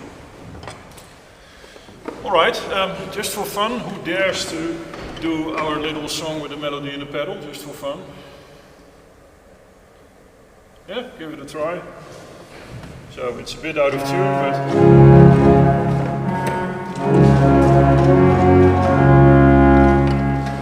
flute. Okay. So, what again to do with the right hand? It's just two voices, but... Two voices in the right hand, which is basically the rest of the triad. So the note that you play in the pedal, when it's a C, you need the E and the G in the right hand to have the rest of the triad, and just the bass note C in the left hand. Okay. It's actually fun, because you can't really rely on your muscle memory anymore. It's completely gone.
Yeah.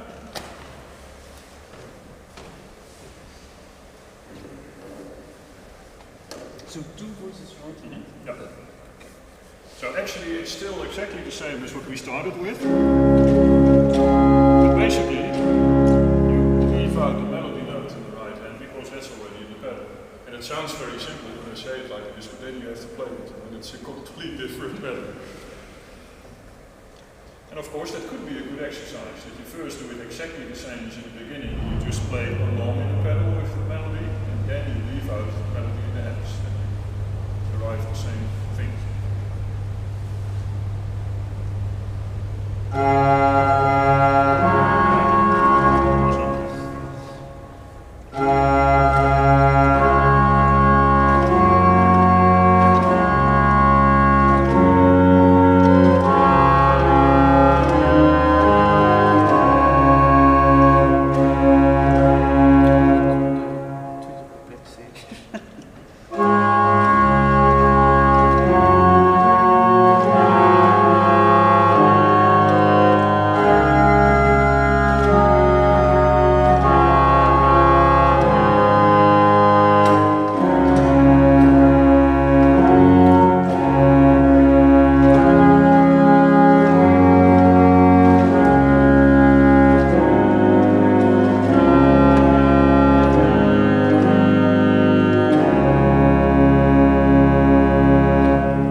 You can even do it with 2 voices, but the main thing is that the bass line is moving a little bit. So like...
And then you want to have some movement. So sometimes you realize, okay, I have a 4-1, so I can fill in the gap. So that's already good computing in your mind. You know that that could happen. And then, of course, you knew that if I just move along, like I have little motives, like, then I stick to kind of the same harmony, so nothing can go wrong. Which is actually a very smart idea, and especially if you do it in a 6/8, for example.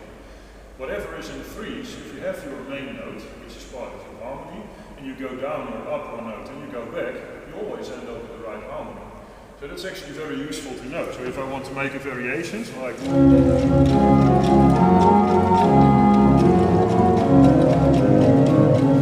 always works. Of course, you just need a second note and go back to the right note again, and you have a 3-song. So that's all very useful information to steal from the old masters. Because that's what they did all the time. They just had a good idea, they had made it into a good form. They knew exactly what was going on, and then you can use those forms in whatever way possible. But well done, because this is already quite tricky, of course, this form, I know. More people that want to try for fun with the melody in the pedal? No? Good? If you want to give it a go. Very slowly.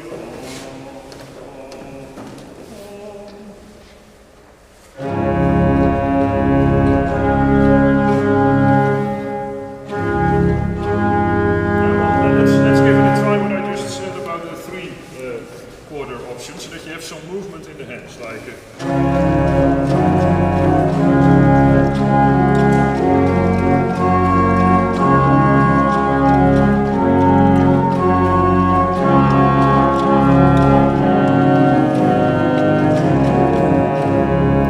let's go back and forth with the same note, and then you have a nice movement.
That's why I don't put it in a book, because you can't really make a method out of it, because with children the same, they're different. Some children are all about the ears, they're very fast, they're cognitive, otherwise some children have the right feeling, but you can't really explain what to do, so you have to find a different path and you start with different things to practice. So there's not really one pathway that is right, but the important thing is always do one little thing that you really want to master. Right, thanks. Well, I think the best way to go forward is actually that one of you that already improvises a lot, and a few of you do, I can tell, play something for me that you would improvise in a service or a concert or whatever, and then we go from there. That's for me also the most interesting part. You definitely should play something as well. But who wants to start? Just whatever you know a little bit, like, okay, I can do this, this is what I would do on Sundays in a service or something. Come on. It's more interesting for me as well. Maybe we don't want you to know what we do on service. No, not at all, not at all. Come on, who dares to play something that you... I mean, you can do something, you can do something, you can do something, definitely. It's something simple, it's not about... Yeah, definitely. Yeah, go ahead, yeah. It's just gonna be something, right? Yeah, yeah, it doesn't matter what, Sure. we have something to work with and see what we can go from there. Sure, let's make something quite loud. That's always nice. Just to have fun, right? Something like this. One of the things why children want to play with. It's big and loud and shiny, and it's wonderful.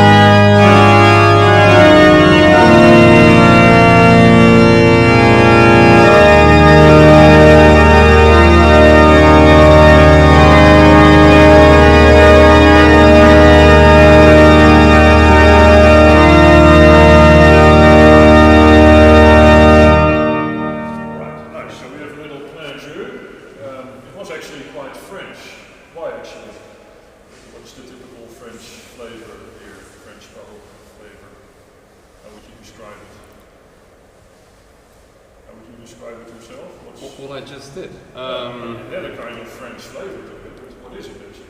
I've never been to France, so...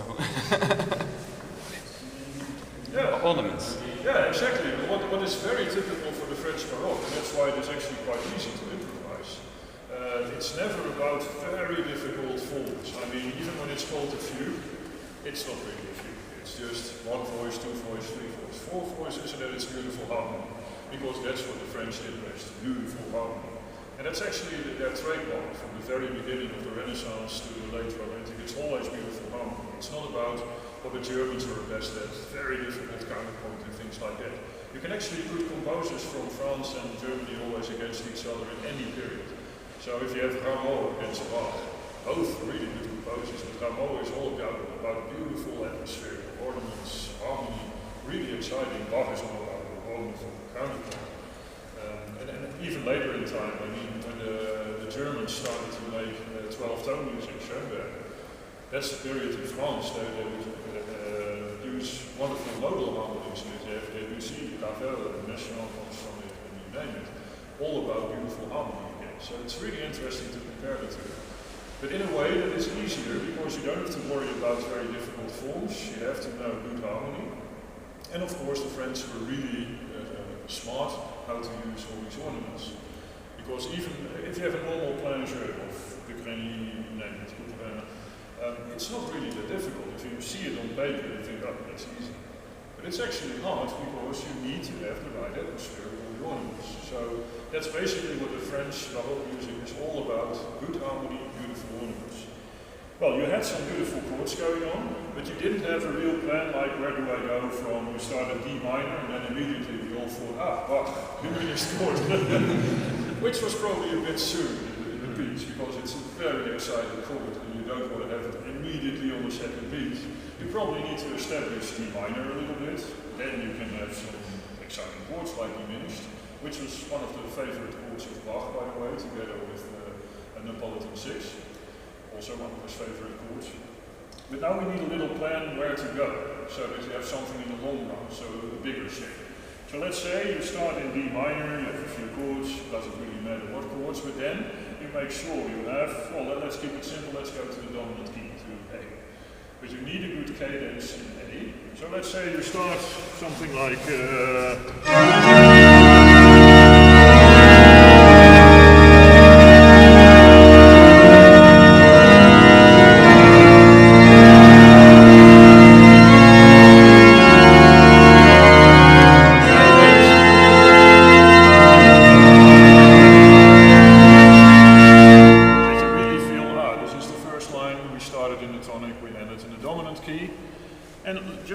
let's see if you can also have a nice cadence in F major, in the relative major key, and then you go back to D minor and you have a nice end. So that's the the grand scheme of things, so to speak. Yes.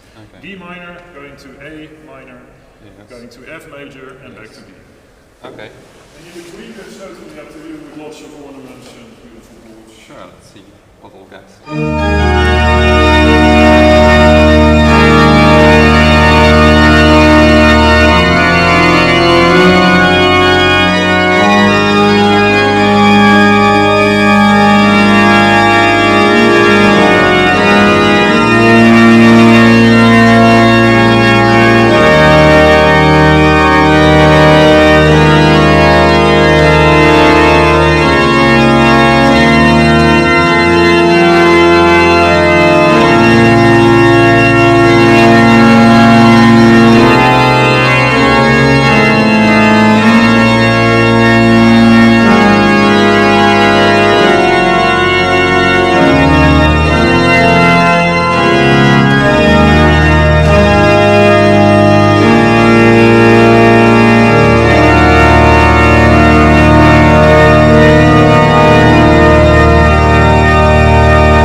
We can even use our little song, but now in D minor.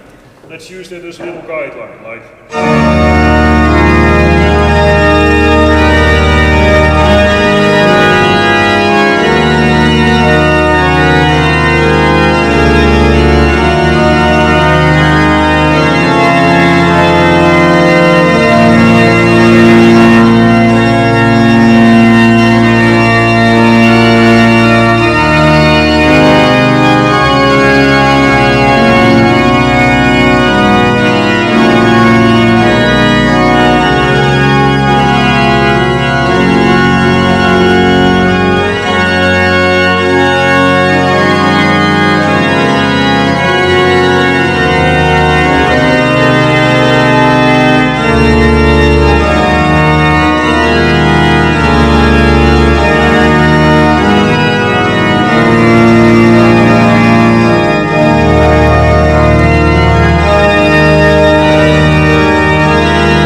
try. You just use it as a guideline so that you have 4 bars, and you try within those 4 bars to go what I did from D major to A minor, from A minor to F major, and back from F major to D minor.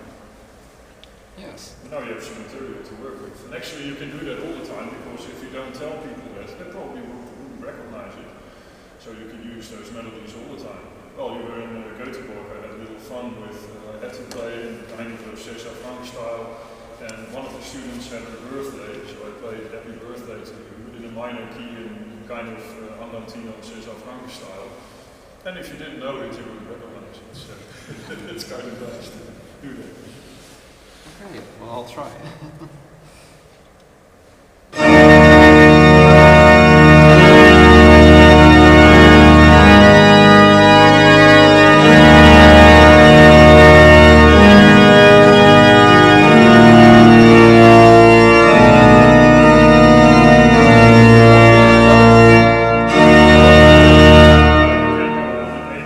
A minor, yes, I forgot, sorry.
And a very typical Bach thing is that he hardly ever does the very simple 5-1 cadence at the end. Sometimes he does, but very often he has more exciting things. So if you have a line like...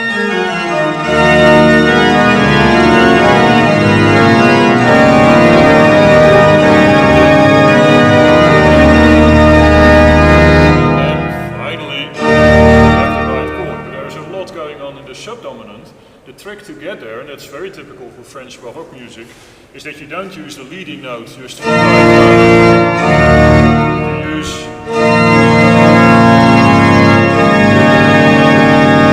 dominant 7 going to the subdominant, so in this case G minor. Now I can do a lot in G minor.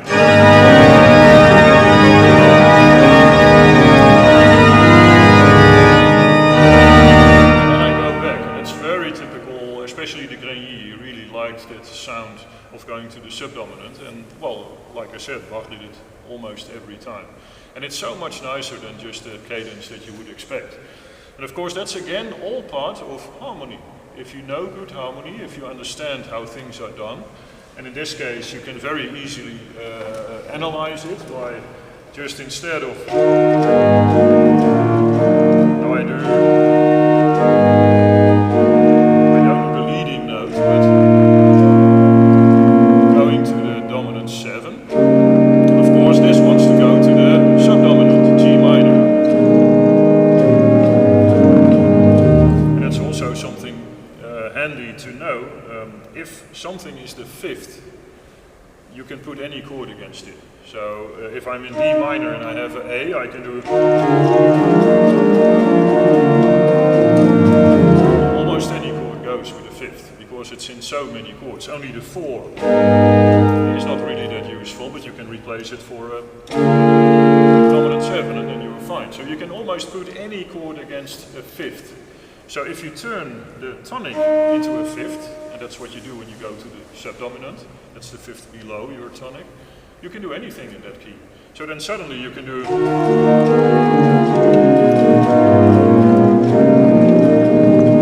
you can just go on.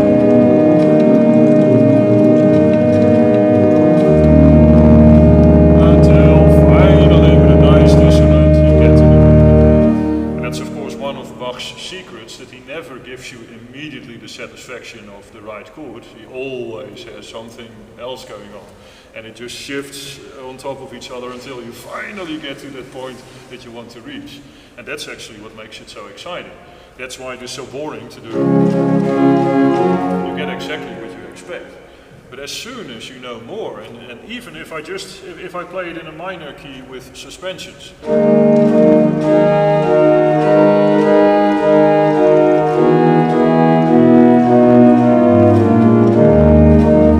suddenly it's already exciting music, and I'm doing nothing special, but I just know, okay, suspensions, I get some action in the music because now we have dissonant sounds. And you have to resolve dissonant sounds, so yeah, now we have something going on. And actually that also means if you have to resolve a dissonant sound, it has direction. So it's not a chord that is perfect on its own, no, now it has direction. That's also, well, let's go a little bit deeper into harmony. The diminished chord, we already had it a few times. Bach found it very intriguing for a very simple reason. It's the one chord that doesn't have any direction. You can go anywhere.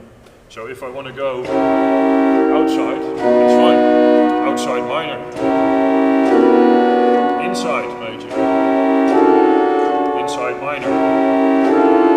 Or, and that's even better, you can just shift it around. And that's always my joke, if you want to play Liszt, you just do. That's basically the big trick of Liszt, of course. It's very exciting, but nothing goes on actually. Which is not to say that all Liszt music is like that, but there is kind of a flashy thing with this diminished chord. And I'm actually playing it tomorrow in Ghent. The G minor Fantasia of Bach is nothing else, I think, than the exploration of what to do with a diminished chord. Because all those options, how to shift it around, how to go from any key to any key with a diminished chord, it's in that piece. It's really amazing. But even if you talk about César Franck, a diminished chord, if I put it in wide, big hands of course, so then you can do. And as soon as you turn it into a dominant 7, now it has a direction, and that's actually one of the secrets of Franck. He always has this floating around, toujours modulé, and then suddenly he turns the diminished chord, which is only a semitone different from a dominant 7. But that's the only difference. So as soon as you do that, you can just do anything, it really doesn't matter. But as soon as it turns into this, now you need a nice ending. And that's what happens all the time. You immediately recognize it in the atmosphere of César Franck. And again, it's about harmony. It's not necessarily all about being super creative and everything, but the more knowledge you have about harmony, the more you understand how composers think, or how every composer has his own kind of signature, harmonically speaking. So we already talked about the Grigny having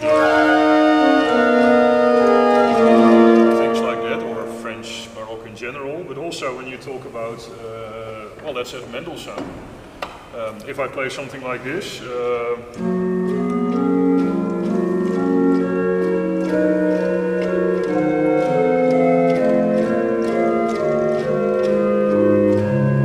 immediately think, oh, wait a second. That's very typical Mendelssohn, and that's because he liked that very much. Of course, his most well-known is... But every everyone likes that because it's so exciting. The whole trick here is, of course, that in the Baroque period it was basically tonic, subdominant, dominant, and relative minor. That those were the keys you could go to. But Mendelssohn uses actually the third on top a lot, so you can go from F major to A minor without any warning. You can just do.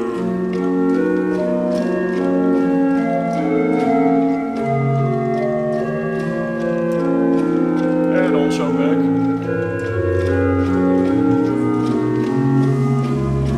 And that's very typical for the period after Bach, that they start to have more options, harmonically speaking. And again, if you once you know that harmonic pattern, you can use it. But I think it is important to go through that whole music history, and it's actually nice that you really start to understand music history as well. That you really understand, like, okay, beginning of the Renaissance, that's where they started to use triads, root position, basically what we did with Twinkle Twinkle Little Star. Then they started to use more chords, inversions, diminished chords, suspensions, and then you get into the realm of the Baroque period, which Bach is the pinnacle, of course, and also the end of the Baroque. And then they start to explore new territory, so more keys. I mean, if Bach would go from, let's say, G major to A flat, E flat major, it would take him a long time to get there. You have to go through a lot of keys to finally get there. And of course, if Schubert would do that, he would just do.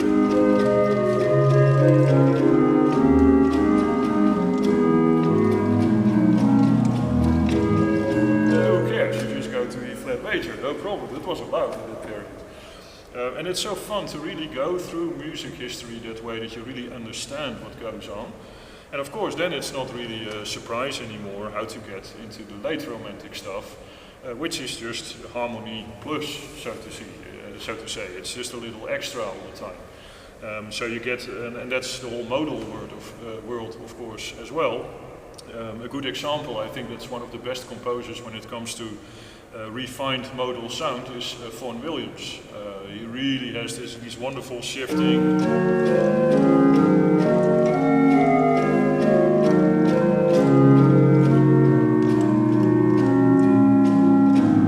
Things like that, it's almost film music, that's why some people think it's a bit too kitschy, the whole thing, but then again he has some really wonderful compositions that he shows off. He really knows what to do with modal harmony. And of course the best example is probably Duruflé. What he did with modal harmony is just genius. It's really wonderful. And again it shows you how relative the whole way of judging music is, because when Duruflé wrote his Requiem, which is one of the most performed Requiem in the world, I think, for good reasons, but he was laughed at by his colleagues like, this is so old-fashioned. I mean, it was after the Second World War. Who writes music like that, fully tonal with all the old Gregorian stuff in it? Who cares? And now everyone thinks it's one of the main masterpieces of the 20th century because it's so well done. It's about the quality and also the how would you call it, the integrity of the music. It's so pure and perfect in its modal qualities that it's just wonderful. And Duruflé is of course very much about still functional harmony with all the modal extras. So if you have the Dorian mode, that you have all these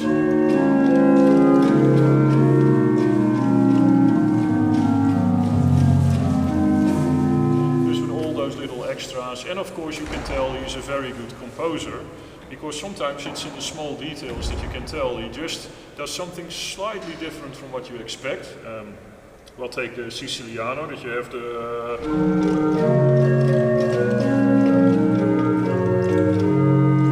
and then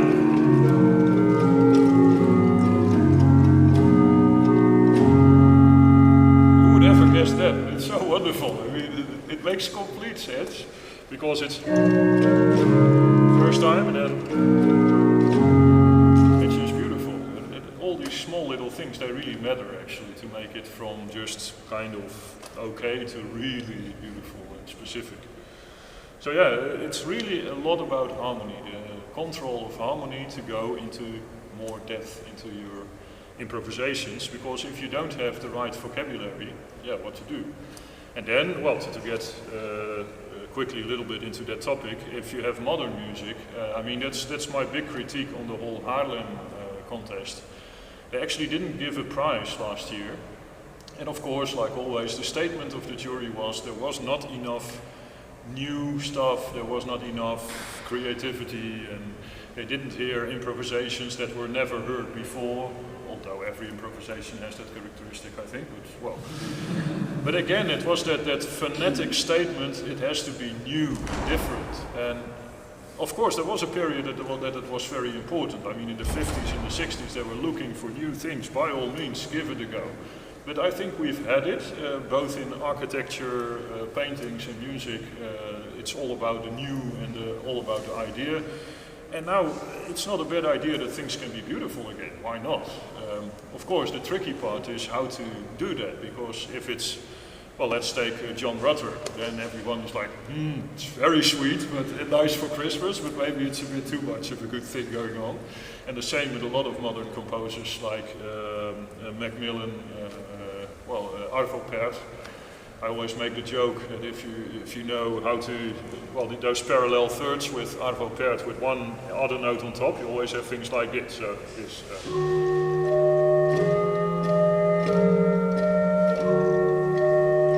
Now we go one step up, and then we have, and now making, and now we have this one. And of course you have to do it very slow and you have to look very serious. And then it's a real masterpiece, but somewhere in the back of my mind I'm thinking, is this real art or is it just a little trick that really works and now you can just repeat the trick all the time? And that's of course the problem with modern music, where to go, because this is kind of too simple, too sweet. It's just giving the audience exactly what they want to hear. But on the other hand, if you only keep trying to do things from the 60s, like, well, it's a beautiful sound machine, so by all means, that's exciting, and let's have a little contrast. So now we do.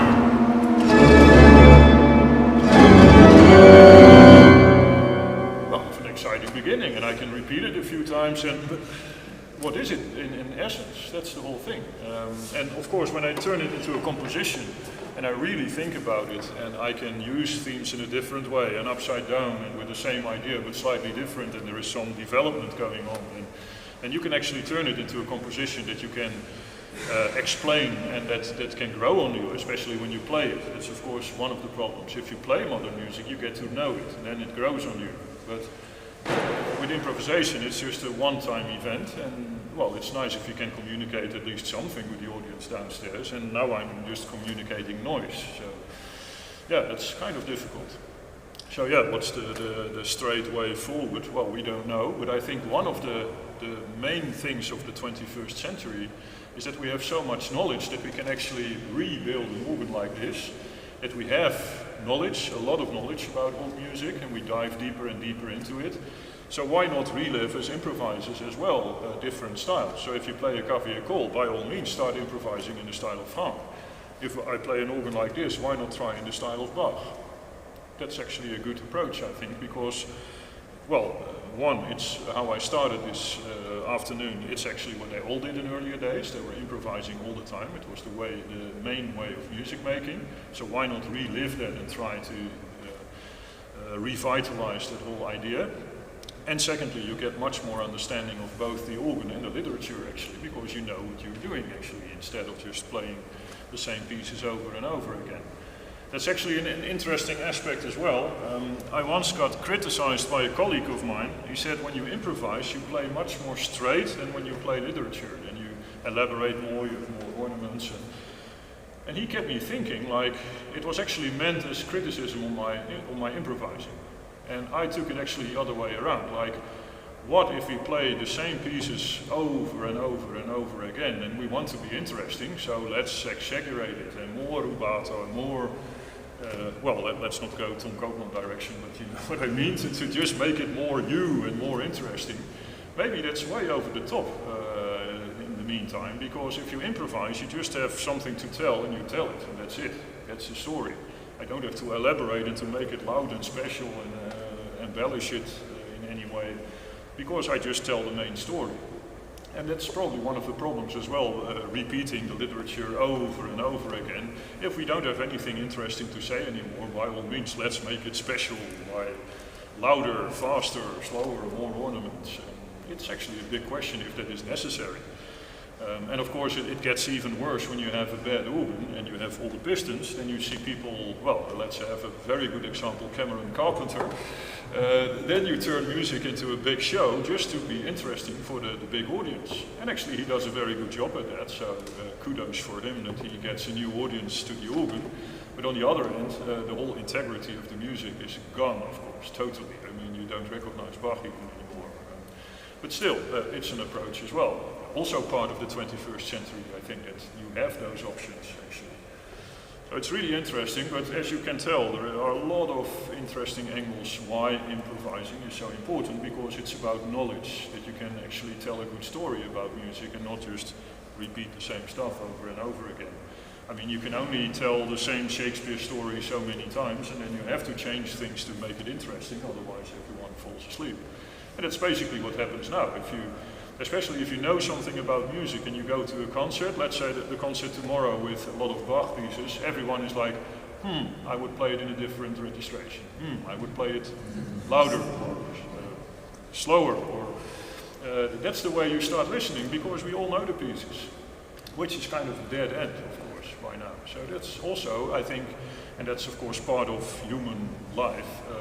That's why improvising is again rising, that people understand this is probably important to bring new life to music and not to repeat endlessly the same pieces all the time. And to have new approaches and new music as well. So for me that's really interesting. But the main story is of course start very young when you have students as well. Let them improvise from the very beginning, that they develop a language instead of only able to read after a while. All right, who's going to play another improvisation that we can work with a little bit? Yep. It's totally up to you what kind of style or what's...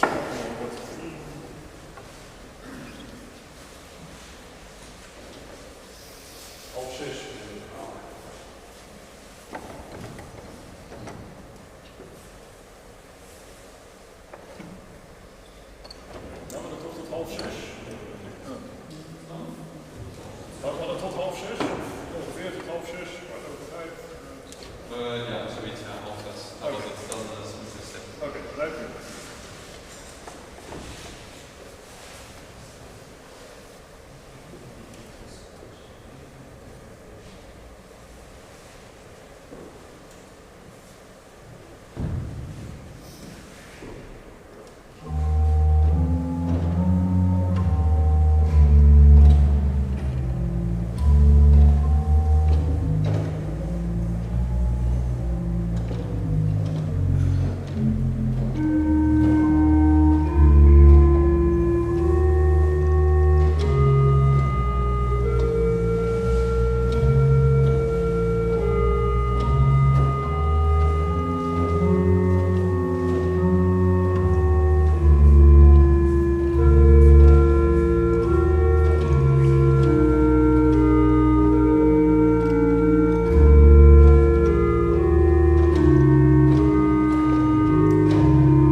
prelude.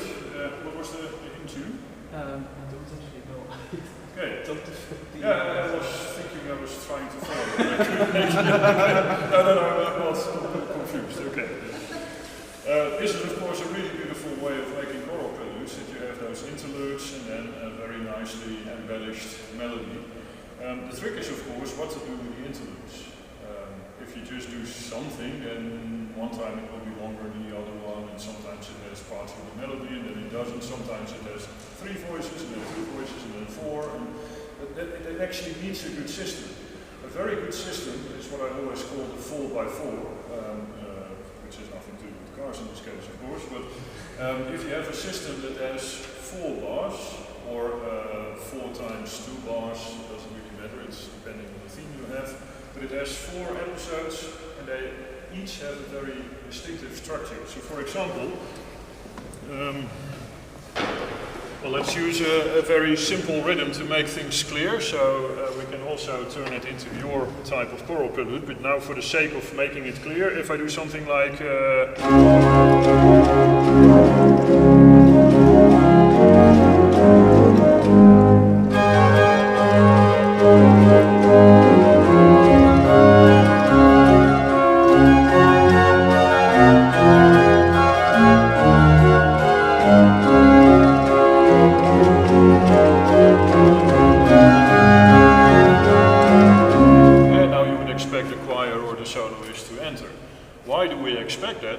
you can exactly tell end of the line, something new is going, again the breathing in between.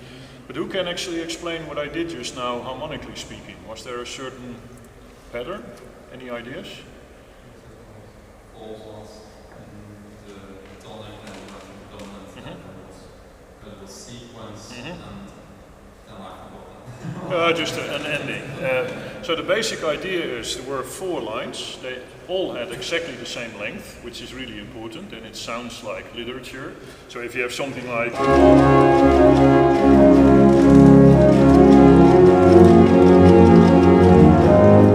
then you're already lost. You don't feel the beat anymore, and that's actually why we all like Bach so much. That's one of his other secrets. The rhythm is always really beautiful and ongoing and gives life to the music. So I exactly had 1, 2, 3, 4, 1, 2, 3, 4. I went through from the tonic, in this case C major, to the dominant G major. Then I did actually the opposite. From the tonic, from the dominant I went back to the tonic.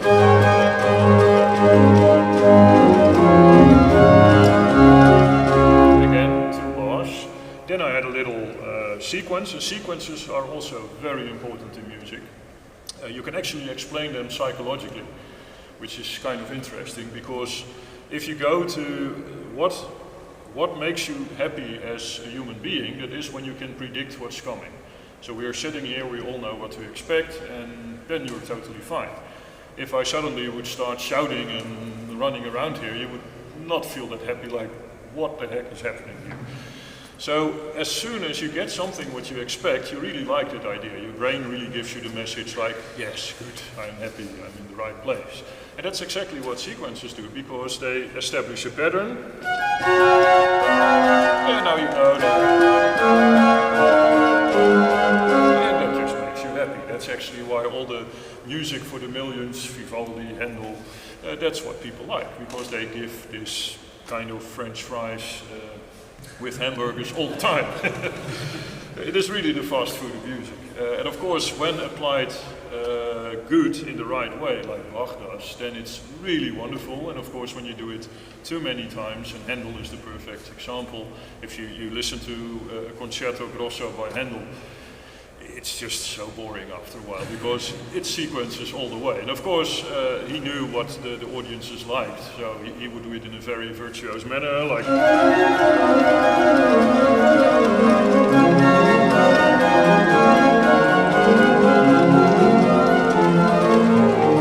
and so on, but it's just an endless row of sequences, and nothing goes on musically speaking. But of course Handel knew exactly how to market his music. He was rich for good reasons. And of course he stole it from the Italians that have it in their blood almost. It's so interesting that Again, we talked a little bit about France and Germany, but it's the same in Italy. Sequences are the Italian thing. Even when you listen to pop music from Italy, Laura Pausini, Ramazzotti, whatever, if you go to an Italian restaurant, what's the main thing you hear all the time? Things like...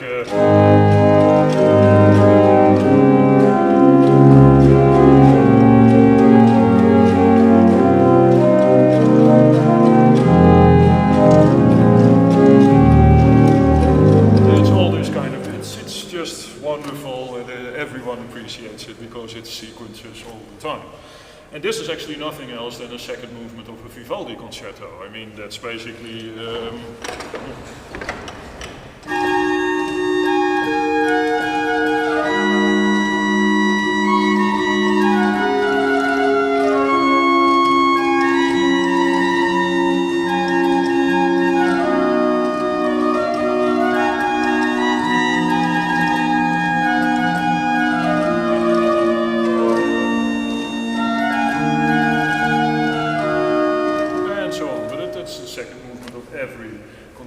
Italian style. And translated to 20th century, you have Laura Pausini. I mean, it's really the same idea. So it's really interesting how that works. So sequences are really good to know. And of course, the main idea is just the 5-1 movement all the time. It's just... So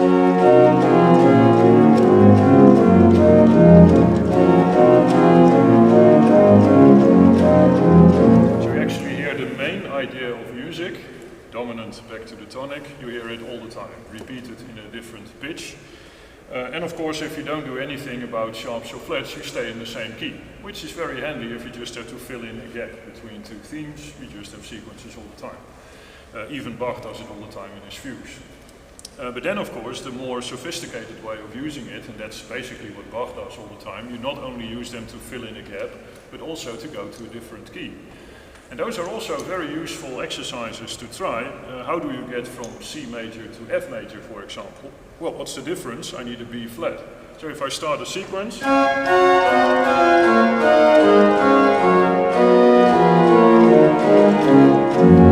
I'm in F major. The same with G major, I need a F sharp. So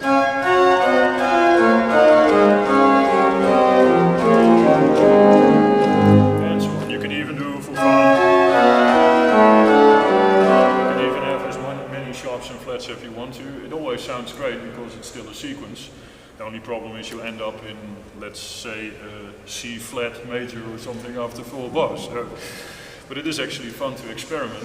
And that's of course one of the things they did in the late Romantic time. They would use sequences, but now you use many more sharps and flats to have a very strange experience, to go very fast from one key to another. And of course that's, for that whole period, the main thing, to find new harmonies.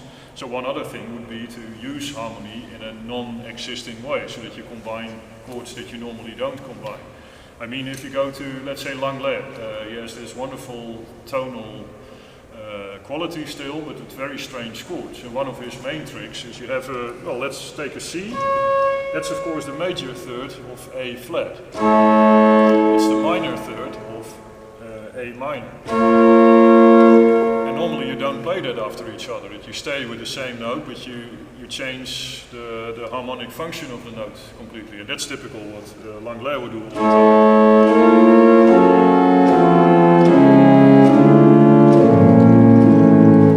And you get this creepy atmosphere that really is very typical for Langlais's music, that you think, what the heck is happening here? And that's actually the opposite of a sequence, because a sequence gives you exactly what to expect. Happy. If you have this kind of music, it sounds kind of creepy because you hear something that you know, but it's out of context suddenly. And then it gives you the creeps, like, this is scary. It's almost the same thing what they do sometimes in horror movies, that you have something very funny, like a waltz, but then you play the melody a semitone up, like... And you think, this is really scary, because on the one hand you understand what goes on, and the other thing is totally out of character. So, and that's of course what composers play with all the time to make things interesting. But back to our topic. So sequences are really good to know, the different ways of making them. You start again with harmony, that you just know how to do it the simple way.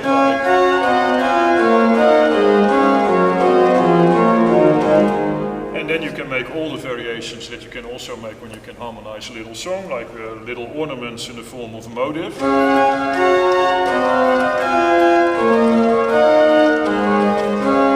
can do it in the left hand too.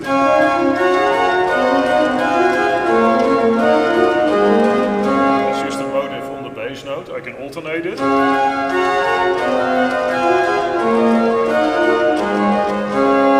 And this is really useful material, and not only actually to fill in a gap in a beautiful way or to go to a different key, but even when your brain is out of ideas and you need some time to breathe, you just play a sequence. You can do that just with muscle memory, and then you have time to think, what's my next move going to be?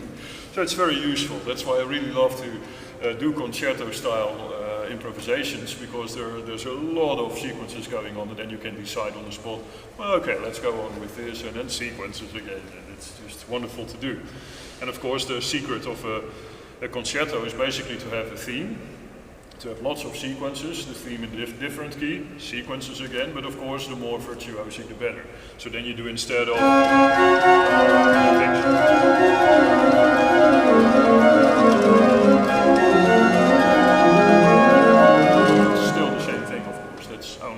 technical stuff that you can practice. That's also why improvisation is so nice, because you can put it in any technical exercise what you want to. So even, and we didn't go with all, but you can find it on my internet series. If you just want to develop the left hand, for example, then you can do things like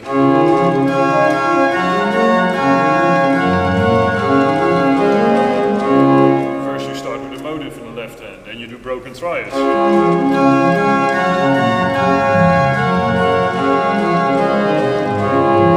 Then you combine the two, motives and broken triads.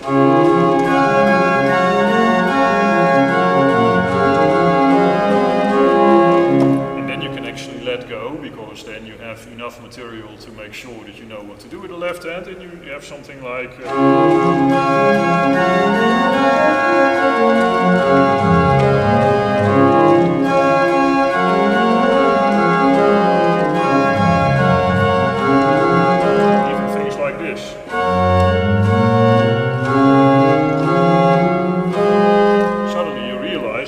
from 4 to 1 to 5, and it's just I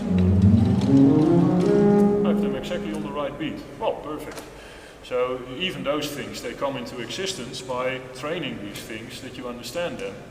And then your brain is so fast that you don't have to calculate it anymore. You just know, if I start here, I will end up on the right note. And even if it doesn't work, you just put in one other note very fast, and then you're all right again. I mean, you can almost do one note too soon, so I need one more. And there you go.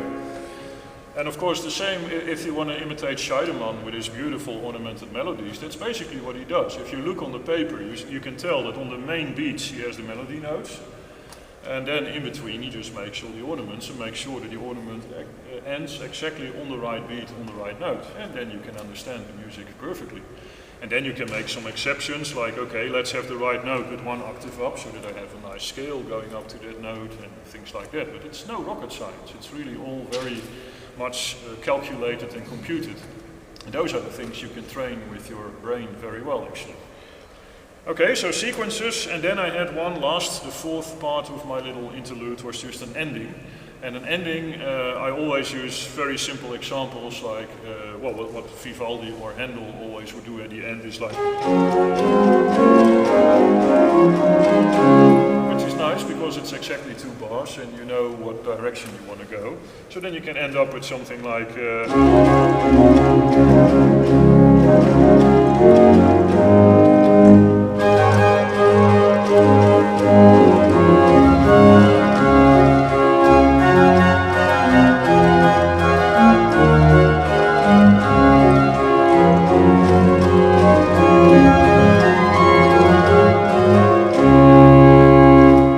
and then it makes complete sense, and then you can have your first line of the melody, and then you can, for example, do the whole thing, but now from the dominant key, or from the relative minor key, which is what happens all the time in choral preludes, that you have the same idea, but now suddenly it's in a minor key. It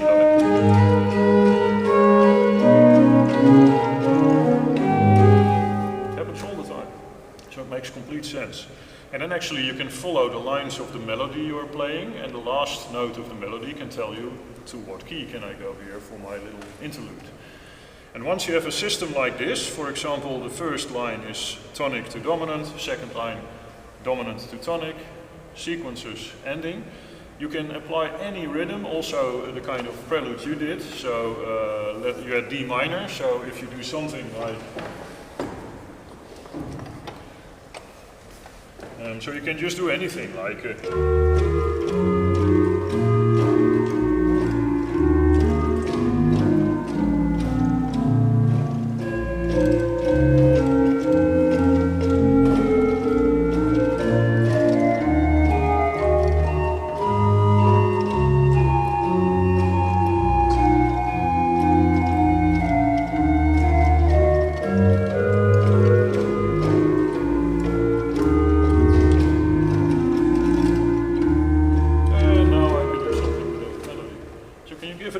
just an idea like this, tonic to dominant, dominant to tonic, sequences, and a closing. So that you have 4 little lines. You can even use the same idea if you want to. Seufzer, it's always good.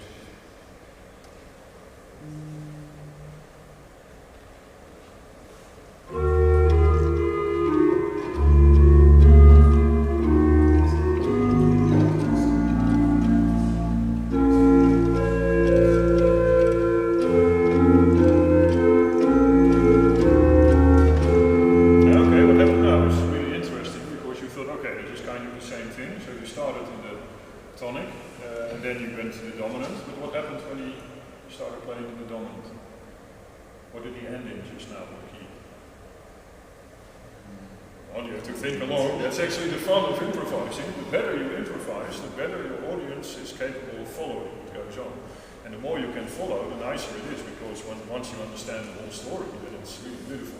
But you did the same thing, so you started in A minor, dominant, and then you went again to the dominant. So then, after 4 bars, we are from D minor in E, which is not a very good idea, of course, if you are too far away from home. So the second line goes from A minor back to D minor, so back from the dominant to the tonic. So can you start over once more again? It was because you had the new leading note, the G sharp, and you kept it. And of course, as soon as you get rid of the G sharp again and you have G natural, then you move back to D minor.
Yeah, of course.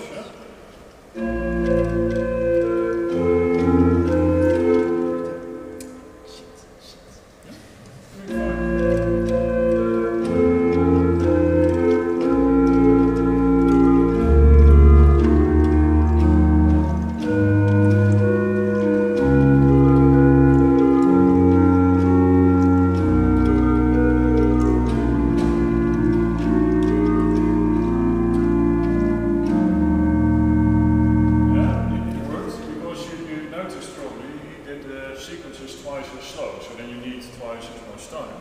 Which is possible actually, because you can also replace the ending two bars with just a sequence going on. I mean, you can do like 1, 2, 3, 4, 1, 2, 3, 4, and then the last one, 1, 2, 3, 4, 1, 2, 3. For example, that's a good option too. The most important thing is that you have exactly the 4 lines that have the same length, and that you have a plan how to do it harmonically. Because you can also go to the sub-dominant, or you can go to the tonic and then stay in the tonic in the second line, and then from stay in the dominant for the second line, and then start the sequences from the dominant and then moving back to the main key. There are lots of options, as long as you have a good, strong idea behind it. Well, let's do one more, just for the fun of it. Let's do an overture with the same model. Always nice to end with a big bang. So, for example,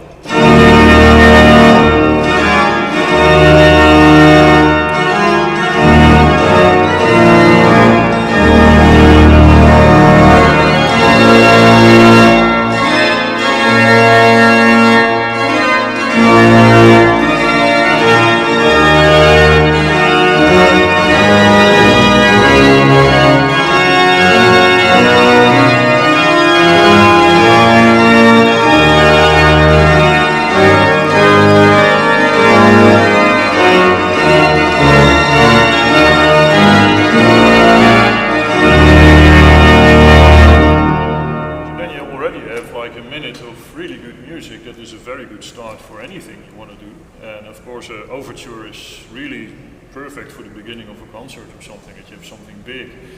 But as you noticed, it's still the same idea. I started in D minor, going to A minor.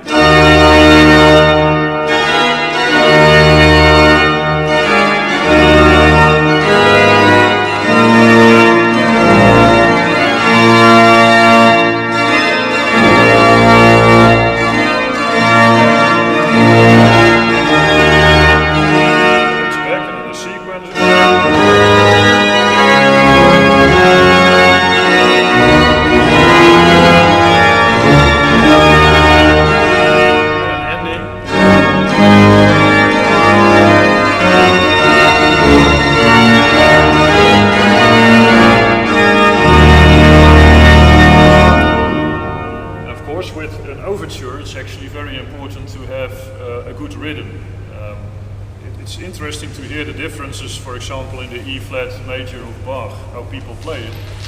Actually, the more clear you articulate, and if you really have the emphasis on the rhythm, which basically means the longer notes get a little bit longer and the shorter notes get a little bit shorter. So instead of it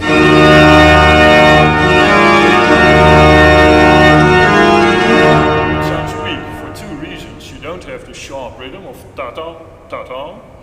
And also, I don't make any space in between the notes. And if you play a big sound like this in a big room, you can really take all the time you want. Like.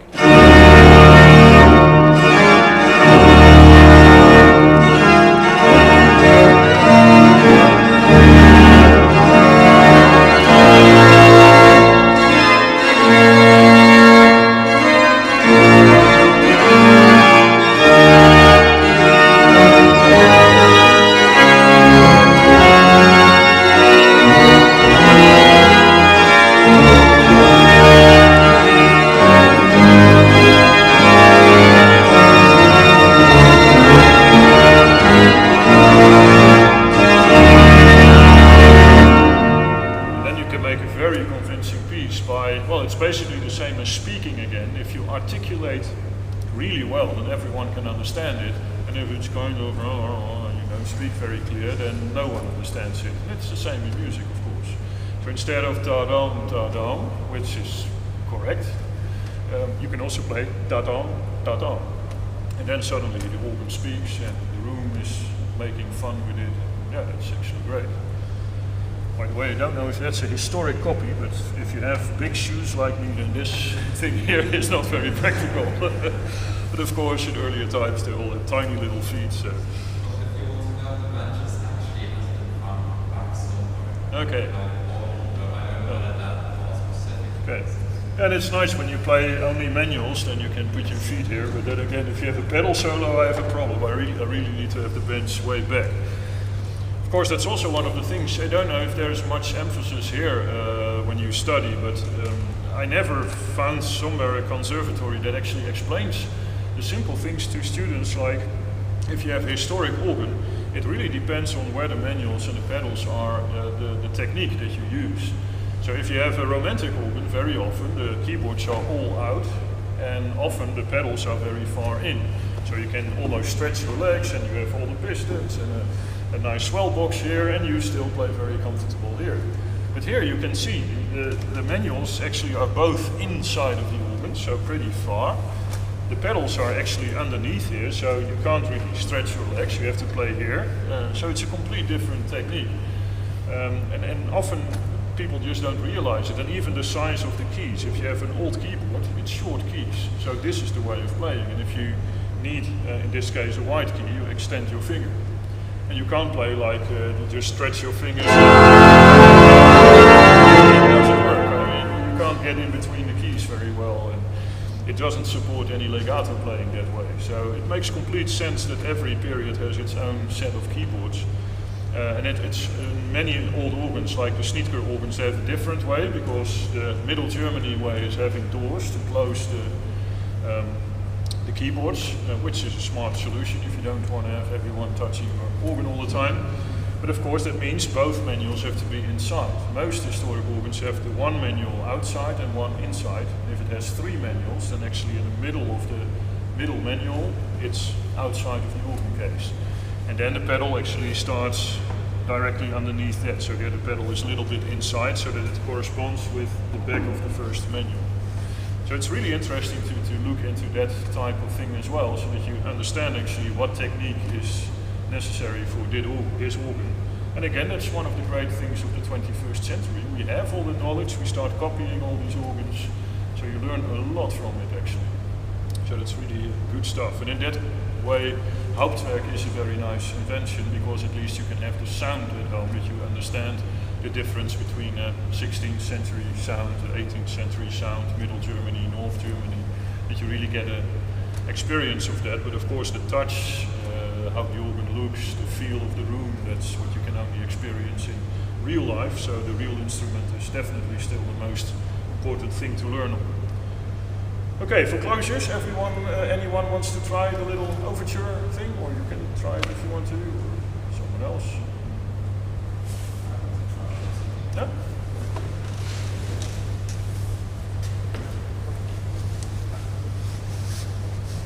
Okay, So what I did is the easiest form. You start D minor. At the end of the first line you are in A major, you went to the dominant. And the next line is from the dominant back to the tonic. So that means in essence it's... This is even easier, you just stay in the tonic.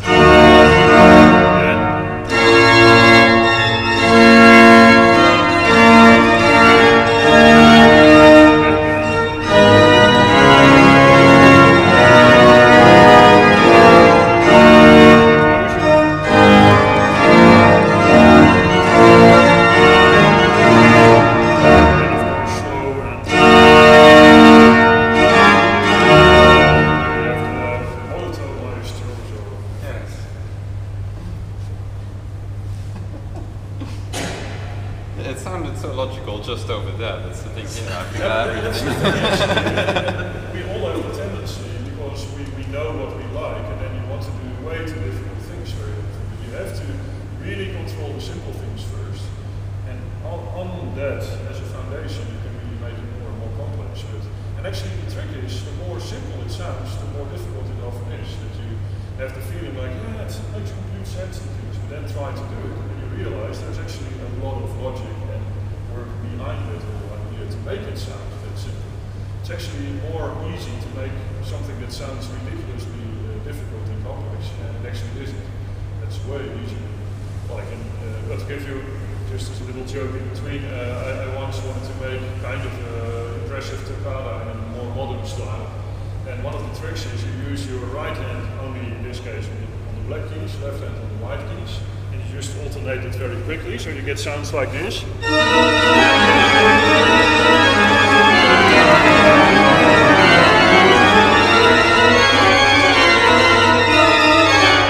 very easy to play actually, and then you have a big pedal part of course with a huge melody, and everyone is thinking, whoa, toccata, you close and open the box and louder, and everyone is like cheering, whoa, this is improvising. It's actually just a very simple trick. There's nothing to it. So that is actually easy to make something that sounds very complex, which it isn't, but the other way around. To make something that sounds simple, that makes complete sense and is rooted into the music history, but it's way more difficult. It's very rewarding in a moment like this, of course.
Yeah, well, you know what I mean. But you actually pick it up immediately. Everyone starts using the same word suddenly because you pick it up. That's the same with improv. You pick it up in a musical piece that you listen to or that you play, and then you can use it in your improvisation. So it's actually a very good trick to use. Yeah, but this was definitely already the right direction. But as you said, it's hard to get the whole thing under control. It takes a while. But again, it's learnable. It's my main story. You can learn it. It takes hard work like literature. Any questions? We still have a few minutes, so if you have any questions, now it's the time to ask them. Would it be an idea to take a piece to take some dark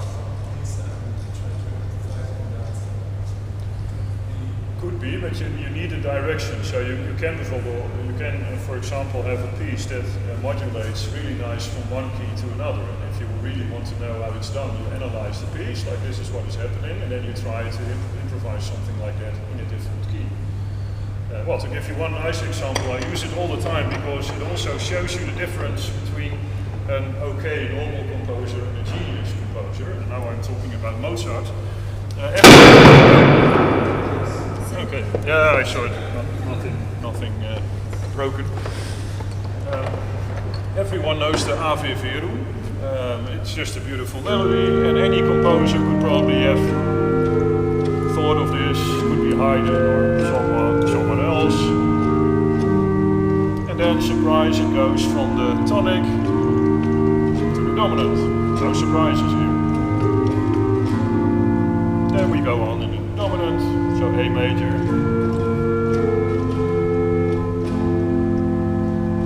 And then we close it in the dominant. Still pretty normal, beautiful, but normal. And then if he was a boring composer, and we start over again. And still it would have been a perfect piece. But now it's Mozart. He's crazy, he has some genius things going on. So what he does, first he amplifies the dominant key. So we have a little extra line to really give you the feeling. This is the new key. And now it gets interesting. From this A major, he does first this.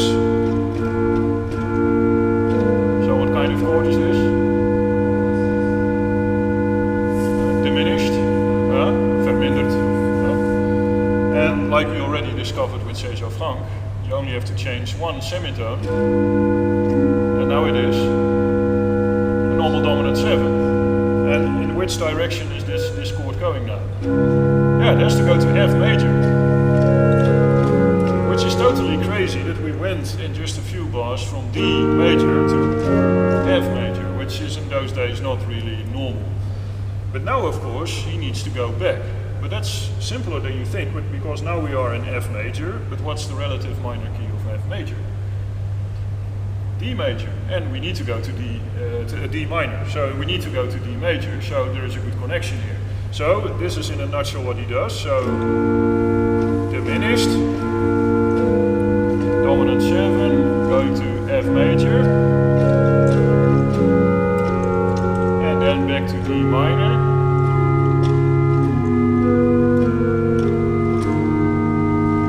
And then this is the most genius moment that you suddenly have again. And you think, oh, wow, we're back in the main key. And that's so wonderful how he does it. No one comes with this idea to do it this way. And that's of course the difference between an okay composer or a real genius composer to come up with this kind of stuff. And if you can analyze it, like you said, if you can analyze it, now you can try it in a different key. Do I really understand what happens here? So can I do... And then you actually know what's going on, and then you can even use it in an improvisation in a completely different way, because you know what the connection between the keys is.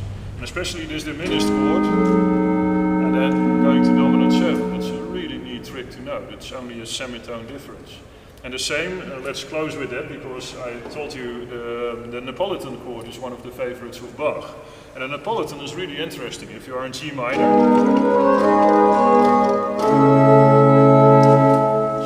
it's very strong, that chord, and there's good reasons for it, because if you are in G minor, A flat, it's a semitone up. It's crazy, you don't expect it in that key. On the other hand, and that's why you always play it in inversion, it's never in root position, always. And then if you start analyzing it, it's only one semitone different from a normal 4. That's actually the chord you would expect. And that's the reason why that chord is so successful, because on the one hand it's really far away, it's A flat major in G minor, which doesn't make any sense, so it really hits you when you have... But on the other hand, it's so close by, because it's actually replacing just this. So it's very close goes by at the same time, which is impossible. It's almost like explaining Trinity, but still, it's working. And that's probably why Bach liked it so much, because he uses it a lot of times in his music. It's really wonderful. Sometimes really having the emphasis on it, so that you have...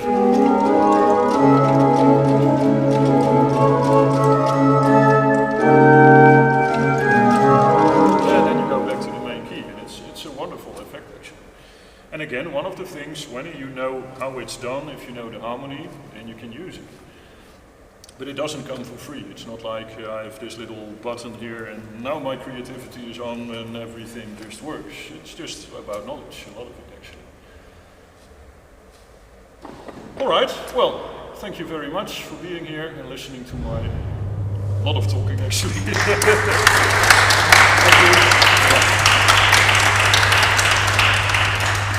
Well, of course, I hope to see you tomorrow at the concert.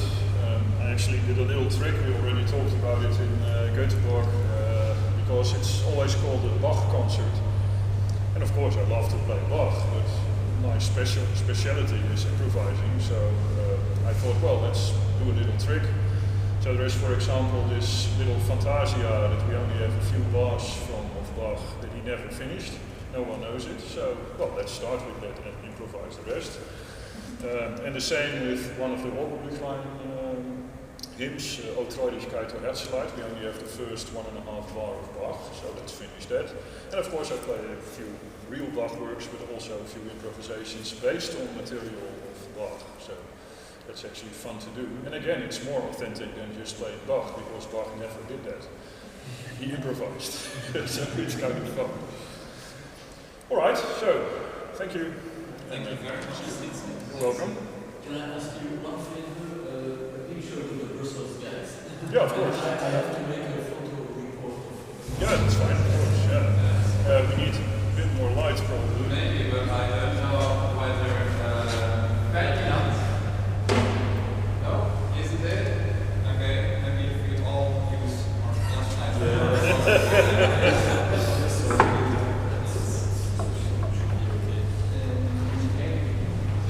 Can I ask you to take a picture for us? Yes, that would be very nice. Are you coming? Do you remember Martin? Yeah, of course. Yes, he was in the same class. Ah, He was nice. a great admirer. Yeah, I went many times to and he actually wanted to study it. Yeah, I know. And he got into problems with his girlfriend. Yes. You probably know the whole story. Difficult story. Okay. Oh, no. I closed it. So. Okay. Wait. You want me to put it back? No, it's this way. Yeah. Fantastisch. Okay. Ik ga er een paar trekken, voor de zekerheid. Hey, met de flits. I'm not sure how to use that.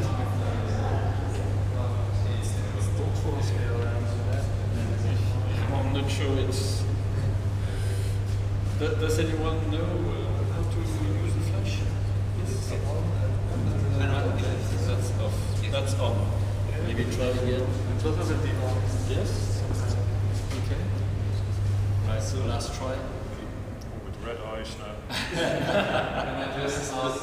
No flash. Maybe I press it again. Can I just Also no ask flash. everybody No, not pictures or anything for anybody who's taking pictures, you can send them to me. This organ at the moment, there is not yet an organization planning concerts or something, but we're having this dialogue. So there are things happening. I definitely needs a good series. Yeah, It's a wonderful instrument.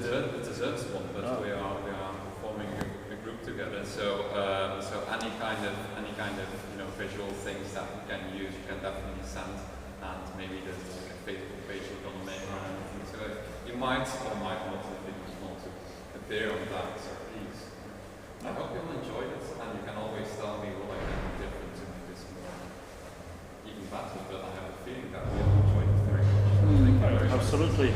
It's very, very inspiring. Thanks, very nice. Okay. Also, off to have a beer.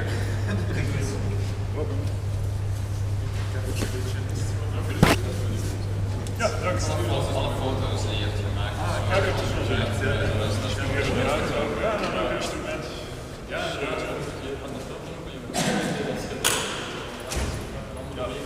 dat verheug ik me erg.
Ja, ik hoor het nog fluiten, dat is niet helemaal waar.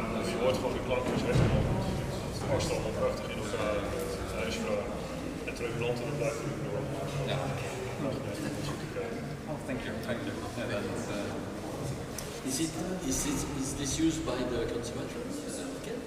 no, not at all. It's just a church, but that's the thing. It's like it's an organ to reach out with to, of course, the students. Like that's the idea of the project. Like the church gave this opportunity for free. I did this without like earning anything for that. It's just to, of course, give the possibility for students to come here and to, you know, get to know. That's perfect. I mean, because that's often the problem. The church is difficult. They want to have lots of money, but if they actually want to, sure. And if you fall in love and you want to come again and try the organize, you can contact me and I'll give you through. The pictures. Sure, that's wonderful. Yes, it's really. But you should all know. I think it's very important that, of course, people are going away right now. That at the moment in Belgium we live in a very exciting time. I would say everywhere is organs being used here in Leuven, in Vries, in Brussels. There's something happening. I have no clue what. I heard many things, but things are happening. Nog niet. Al 10 jaar is So that's why I think we should really use this time. Like it's a moment of opportunity, and we should not let it pass because I think, like especially we students, we are very important for the future.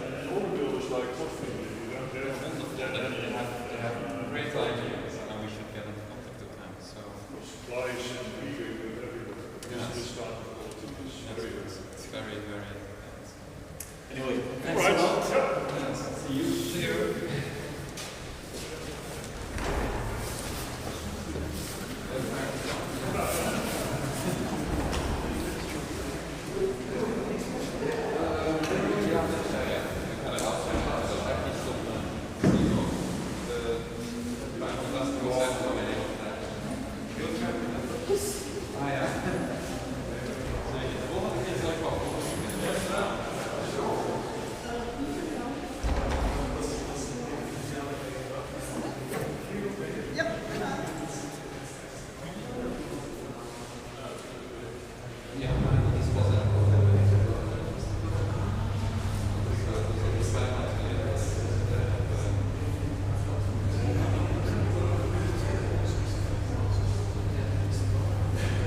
Dat is een festival met Masterclass, maar het is alles niet direct.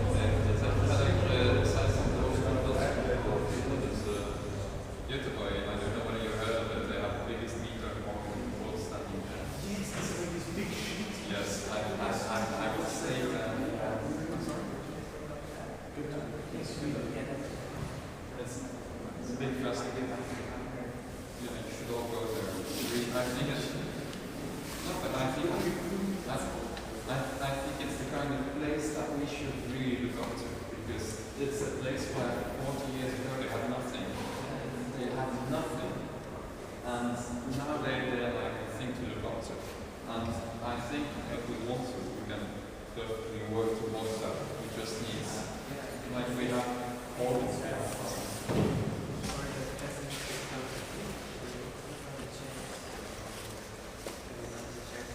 Yes, maybe I'll take.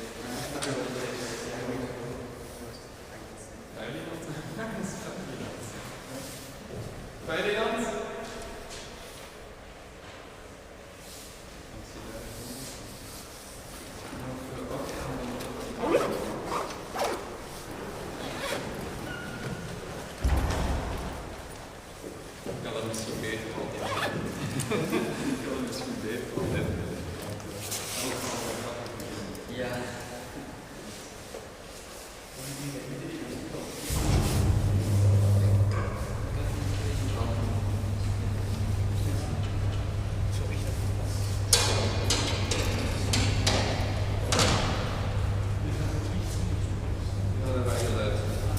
Zich met waar dat kan uitdoen, dan zal ik het doen. Ik denk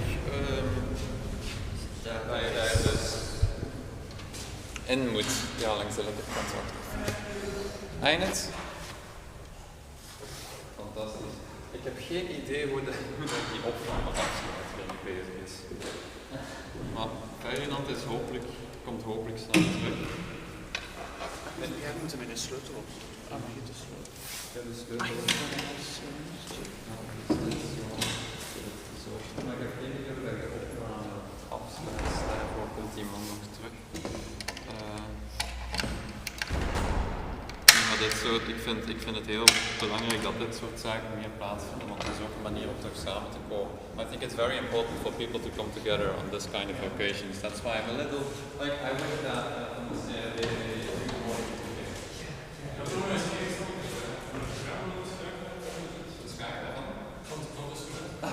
dat is daar.